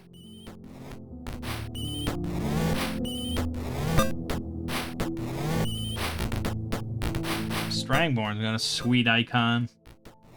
Wish I could have cool icons. Apparently you can with the companion. You can like change all the icons, but it sounds like not a simple process, and it doesn't seem like anyone has like an icon collection to download that you can just put into your game.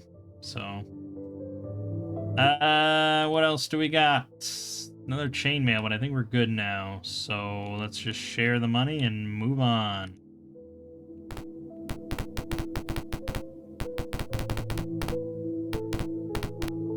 A trapdoor opens from above. Boy.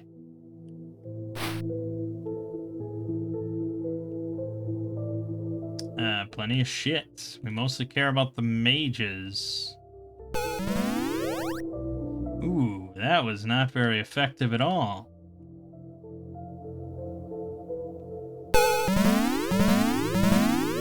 Okay, we got a cleric.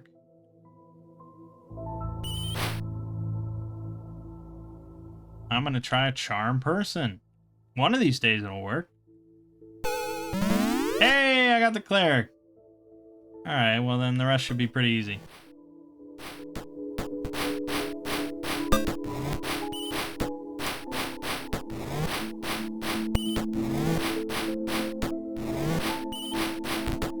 A lot of whiffs. A lot of whiffs. So many whiffs.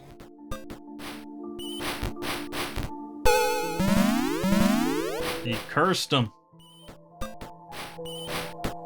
Wish he would have held person him though.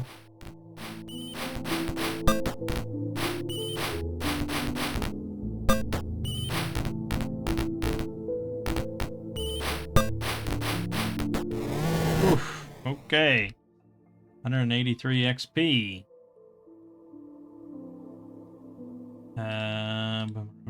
Good. Pick. You see a chained figure to the south. You find Caramon in chains. As you free him, he tells you of his ordeals, and you record his journal entries 73. After the battle, I was taken to see a powerful cleric. He laughed at my defeat. They led me to some doors that glowed in the darkness, opened them with a key that he pulled from his robes, and took me to a dark temple. I saw a bronze dragon egg on the altar. He told me that they were going to start the corruptions again. Then he had his minions beat me. I woke up here. If it hadn't have been for the treachery of a dark elf and a sneak attack from behind, they never would have captured me. I'm sorry for my men. They had no idea what we were getting into. Krynn's blood, I didn't know either. We were unprepared for the extent of the evil forces. The ambush was a complete surprise. Suddenly, you hear a great crash from outside the room. A strange, high-pitched tinkling sound is accompanied by muffled screams. A female voice calls out for Caramon. He glances up, startled at the sound. Caramon yells, and in a moment a figure appears in the doorway. A lovely elven woman strides in the room. She embraces Caramon and explains her presence, and you record it as journal entry 9. She explains to Caramon, I've been sent by Sir Carl to get you back to the outpost. There are rumors that large forces of Draconians, Hobgoblins, Minotaurs, and others are gathering. We need you to direct scouting and raiding operations. I see now that things are worse than we thought. Throttle was supposed to have been abandoned. Caramon says, it's even worse than that. I have seen brass dragon eggs. She gasps. No, they must not do this again. Wait, how can they do it? I thought the process was lost during the War of the Lance. Did you see any evidence that they were successful? No, I was knocked unconscious before I had a chance to look further. I need you to investigate this matter. Find the key and go to the old temple in the northeast part of the city. Find out what you can. We must get back to Sir Carl as well. Caramon will need our help. Please, do as he asks. The cleric that took me has just left for his quarters in the southwest corner of Throttle. Find him and you will find the key. The key will make the doors into the temple glow. The doors are located in the 2 corridors that border the northeast quadrant of the city. Caramon and Maya leave. You hear a great rush of air shortly after their departure. And everyone else just left. But, almost everyone leveled. Except... the walls are covered in a thick layer of frost. The frozen bodies of hobgoblins and baz litter the floor. Mangg and Krynn are very close to leveling, so I'm going to wait until everyone can do it. This room is filled with old coffins. Okay. Zombies and rats pour into the corridor. Oh, we can fight some zombies and rats. I'm gonna turn all the zombies, slaughter all the rats, speed up to make it more palatable.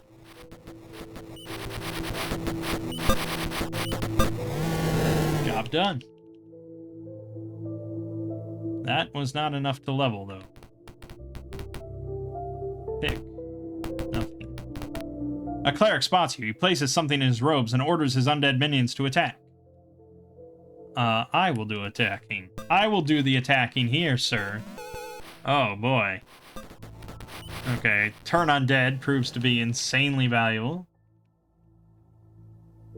60 XP, still not enough to level. You find a key in the cleric's robes. Okay. Save.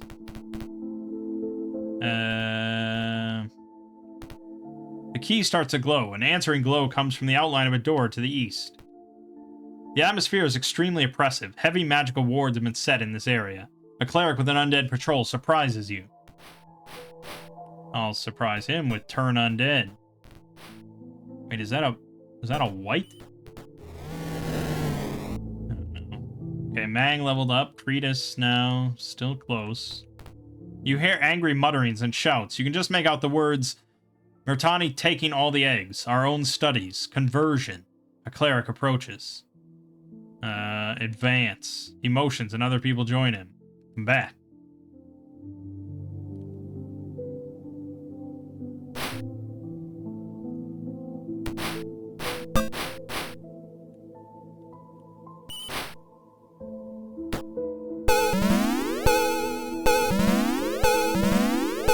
Yeah, this is what I get for not having sleep. I didn't restore any of my spells, so no one has sleep, and now we're all dead.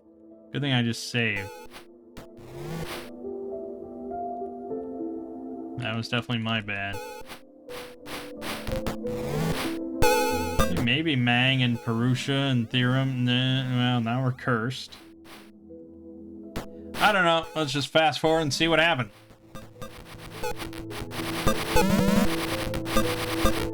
Oh, Mangg got charmed. Well, that's basically the end of it. Theorem holding his own pretty good, but yeah, not that good. Okay, Mangg technically survived. No, I gotta reload that shit. We're almost done with the video.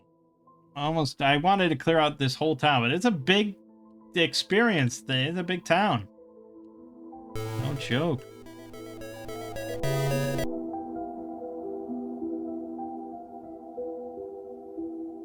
No joke at all. Let's make sure we restore our spells. Yeah, we're pretty... No. So the restore spells does not seem to get the bonus ones.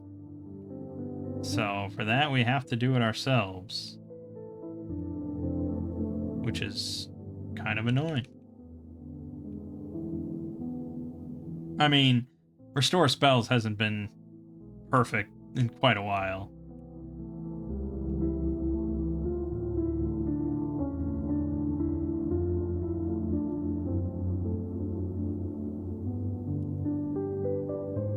Okay, let's try this again.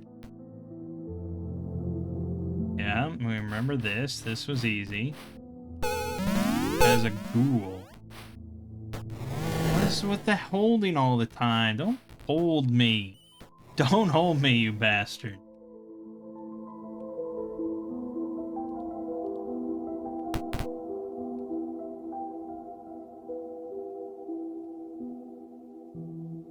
Okay, now we can launch the sleep. Which won't get all of them.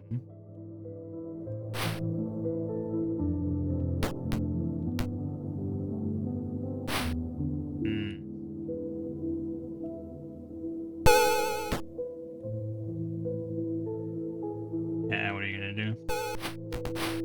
Clerics are gonna cleric. You gotta hit them. You gotta hit them. Just keep hitting him. Make sure he doesn't pull his shenanigans. There you go. There you go. Put him to the sword, man. Done.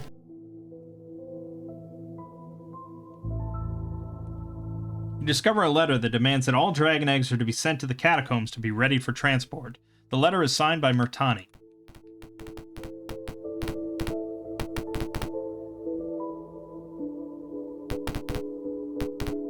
Monsters, attack.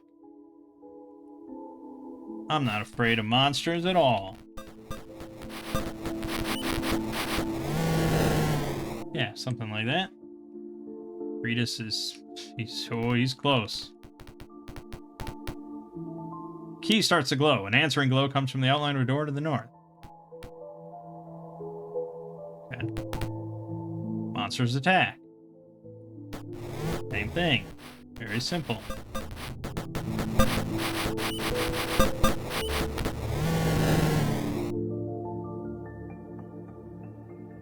Hardly worth any XP. Hardly worth my time.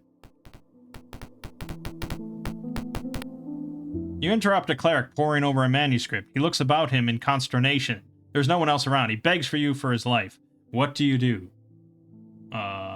Probably threaten him?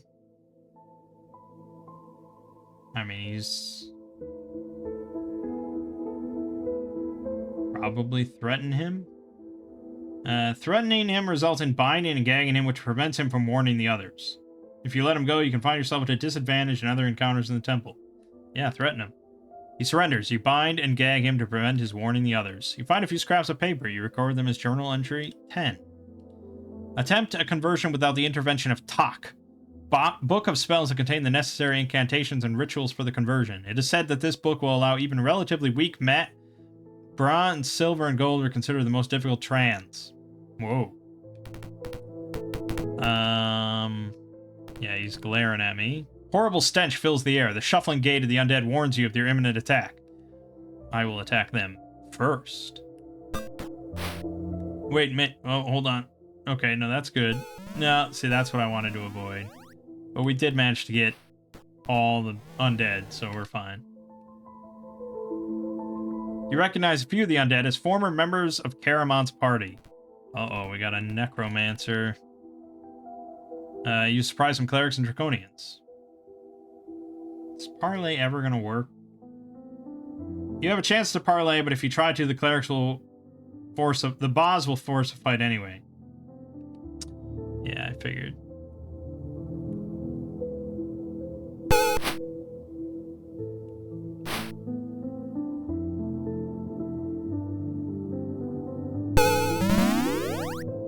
That's lame. You're lame. You're lame. Alright, we're fine. As long as I hit both the clerics, it's fine.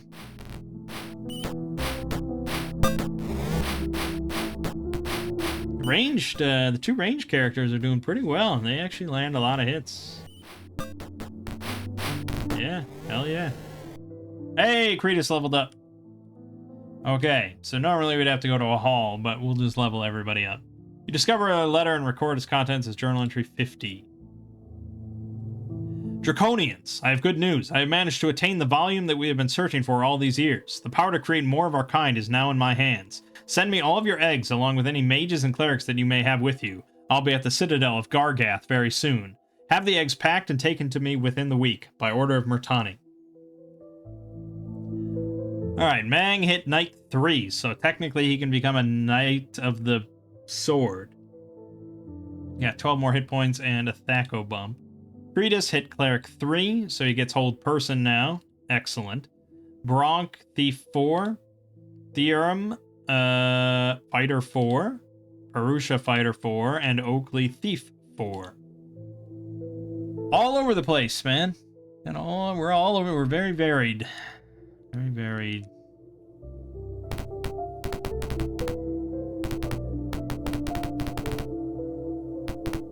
Monsters attack. So this is bad. This is gonna be bad. You gotta. No, see, I wanted to avoid that. Nope, that's exactly what I wanted to avoid. You can't auto battle everything, dude. Remember that? Remember, you can't auto battle everything because they also have spells that just debilitate your entire team and wipe you out. Damn, gotta recover my sleep like manually every time. It's really obnoxious, actually.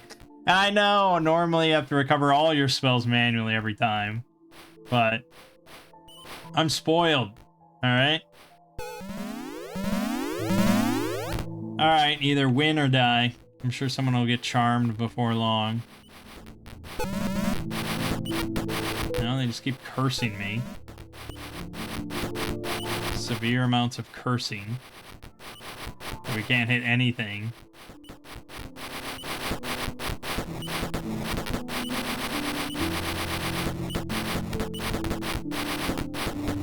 There you go. There you go. Let's try that again. Yeah, can't auto battle with clerics, dude. They're too good. So actually, I can slip right in here and miss. I don't have sleep, but we can hit these things. Gotta just interrupt them.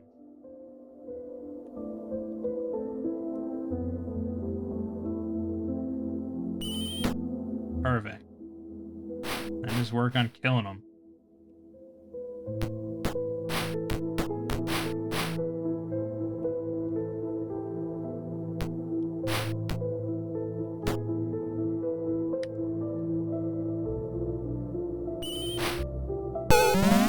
Fuck. I mean, even if you try your hardest, man.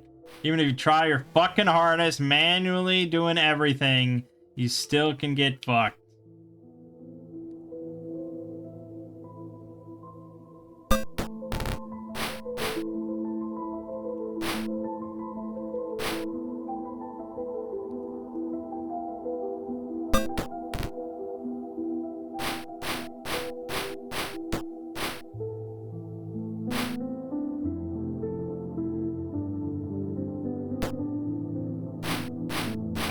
Too many misses. Too many misses. Held. It's a game. Yeah, just fucking close out of it. There's no point. Fuck me, dude. It's so ridiculous. Alright, fine. Get my sleep spells back. I can't win without them. A 3 cleric battle in that sort of layout with them in the back. It's too much. Crazy, huh? This shit would never fly nowadays.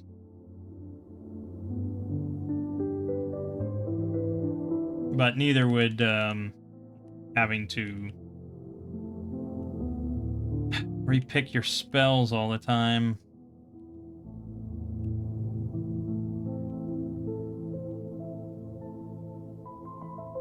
No, just all sleep. Just, I don't want to run out of sleeps. Just all sleeps.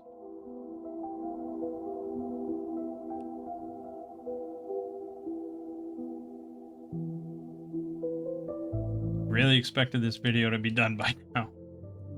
And this town has been a massive thing.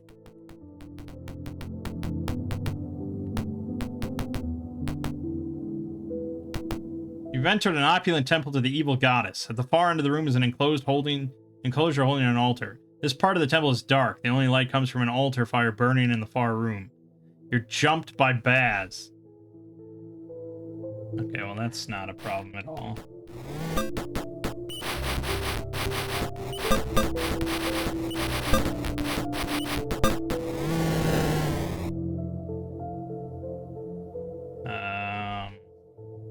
Share the money. You hear from the altar. See, I told you not to worry. The Draconians have taken care of the intruders. Yeah, about that, dude. You look down upon clerics, mages, and Draconians gathered around a skull-enshrined altar. Brass-tinged eggs rest on the altar's surface. A low chanting is heard, and the Dwemer of magic electrifies the air? The eggs suddenly explode, killing those closest to the altar. A cleric spots you and screams, "There! That's the reason the gods denied our conversion! Attack them!"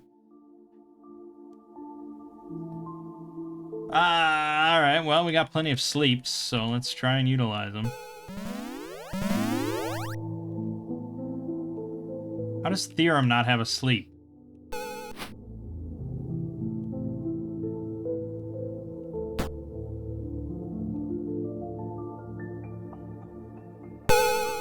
Unaffected.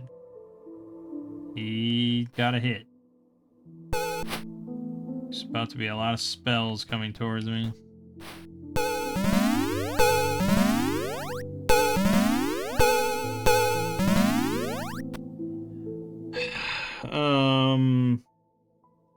Yeah, it's crazy. This is the hardest start of any of the 7 that I've played. Like, bar none. I never had to restart this much.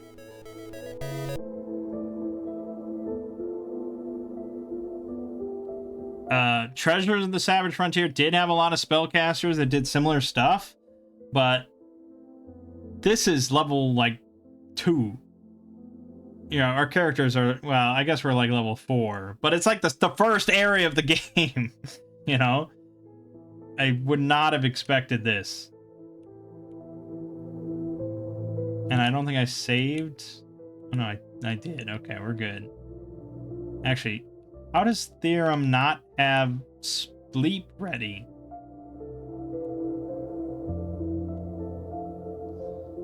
I put them all into Magic Missile?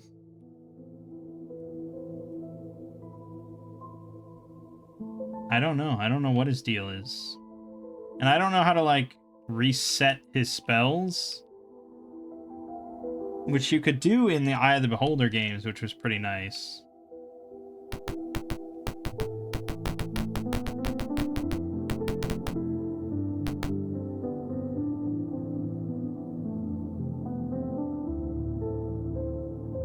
Alright, so this part is simple. It's barely a fight at all, to be honest.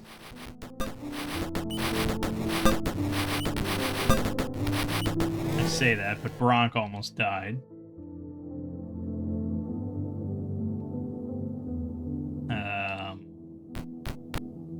But then this is just insane.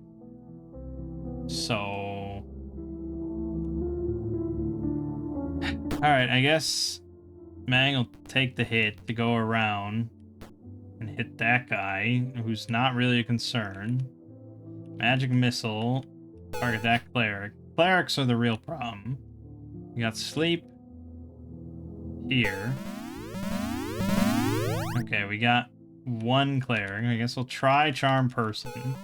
All right, we got the main guy actually, which is probably bad because we probably want his gear.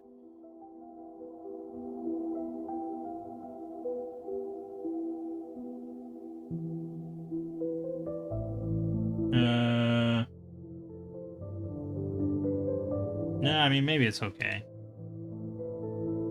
Then the real. There we go. We got that cleric. So no clerics are really in the fight anymore. But we'll throw out another sleep. Okay, we got the mages. So there's one mage left standing. Now he's dead. I think we're good now. Okay. Very careful Very tricky, but we got it. 532 XP. A bunch of shit. Maybe a flail and a potion. Take. Share the money.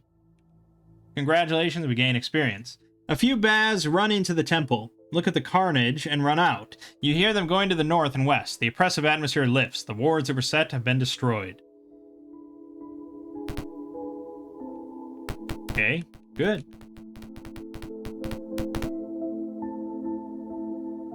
Kretus leveled up to Fighter 4. For whatever good that does us.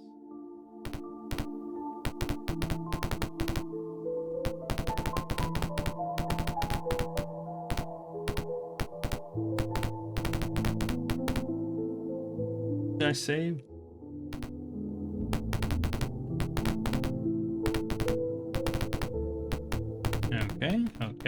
Okay. Clearing out every area. You come upon Draconians carrying brass dragon eggs. They split up. Some run to the west with the eggs while the others turn to fight. Again, not really much of a problem. But we always like to throw out sleeps when we can.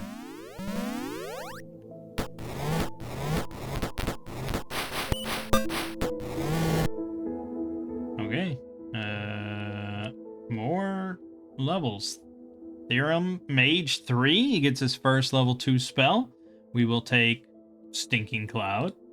And Purusha Mage 3. Also level 2 spells of the same... Wait, she shouldn't get knock. They were telling me I can't get knock. Maybe the companion just ignores all that. I don't know. I'm going to take Stinking Cloud for now. It's a pretty good spell. An evil cleric is directing the activities of some zombies. You see Baz running off to the north. The cleric sees you and prepares to attack. If you try to parlay, the zombies will simply close the distance and attack, which is actually a good thing because they don't gain surprise from it, and it makes it easier to hit the cleric with a ranged attack. Alright. The cleric only smiles in anticipation. Alright.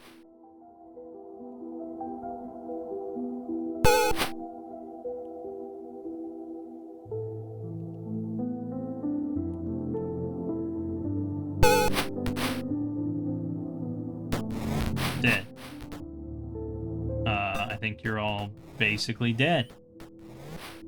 You're bronies. 216 XP. And another... stuff. Are those arrows any good? Oh, yeah, they were. Give them to Purusha. Potion of Speed. Oh, and I got it. That was a +1 flail. Right. Good. Kind of lower damage than the longsword, but still. There are stairs going down in the north wall. Okay, we've entered the dark, befouled catacombs of Throttle. Distant screams and cries tell you that the place is not deserted. Okay, this is where I think I have to leave you. This is where I think I have to leave you, into the catacombs, which the walkthrough says is a long and almost entirely linear area. Which I actually don't mind, but yeah, the video's got to come to a close here. So we're going to stick with, of course, the 3-video scheme, because it's been working for us. So, let's see here. Throttle City and Temple. Throttle Catacombs, Second Outpost, Sir Dargard's Tomb, Gargath City, Gargath Keep, Ogre Base, Jellic, blah, blah, blah. I would expect...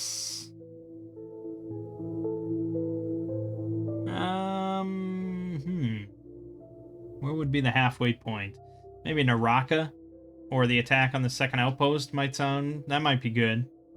Maybe around that point. And then, Krynn is apparently the big finale, so... Yeah, I mean, I'll look into it. Let's look real quick at how long to beat for these Krynn games. Champions of Krynn, 18 hours. That's decent for the gold boxes. Death Knights, no time listed for main story, but main plus extras 15 hours. So that seems like the shortest. And then Dark Queen, it has main story at 16 and a half hours, which is shorter than Champions, but main plus extra is 36 and a half. And Completionist, 50 hours. And I think people have said Dark Queen is the longest. And I wonder if Completionist means getting a max level, because that would just be... I mean, they pulled one person. One person has put a time in for Completionist, and one person has put in a time for main story. Not a lot of people put in times for this, so it's really big spitball stuff. But yeah, I would say, from the sound of it, Death Knights is slightly shorter than this one. Okay. Yeah. So far, yeah, I mean, it's a gold box game. The spellcasters are rough, but nothing that we can't beat. So that's fine. It's, you know, it's sometimes fun to have a little bit of challenges there rather than just auto battle everything. As for the Dragonlance aspect, kind of hard to say. There's a lot of stuff with Draconians and Dragon Eggs, which is funny because the one book I read was all about Dragon Eggs and Draconians. So maybe that's just, I guess it's called Dragonlance. It's probably a lot of things to do with dragons.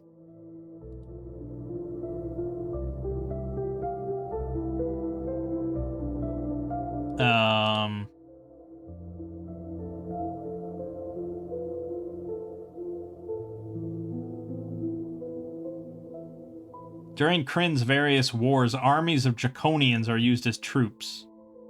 Draconians are created by corrupting a dragon egg, thereby creating a reptilian humanoid. Any dragon egg can be used to make a Draconian, although the ones most commonly used are good dragon eggs, because the evil kings want more evil dragons to hatch. Okay, yeah. So... And then the War of the Lance was mentioned, which I think is like the big sort of event, in which the heroes of the Lance march to fight against Verminar, the lord of the Draconians, and the dark goddess Takisis.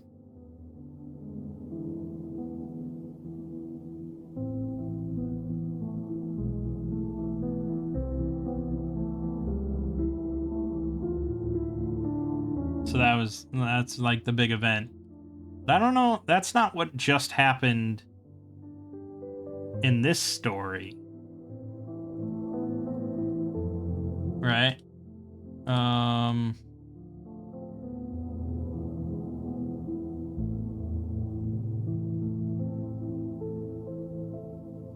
don't know when this exactly takes place. I don't know. I'm really new to the... I don't know anything about Dragonlance still. So we're trying to kind of piece it together. It's still fairly, you know, normal fantasy stuff. But yeah, I remember the Doom Brigade being about... a lot about dragon eggs, because there was this group of Draconians...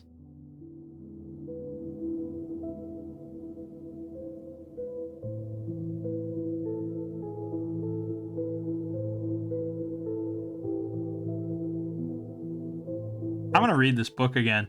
I mean, I'm going to do it. So, before the next video, maybe I'll have read part of it. Because I remember liking it. I was a kid, though. So, I don't know how well it holds up nowadays. 18 years later. No. Sorry. 28 years later. I don't know. Anyways. So yeah, we'll be back. I'll have some thoughts, I'm sure. But my name is Mangg. Game you're watching has been Champions of Krynn. And I'll see you fine folks in the next part.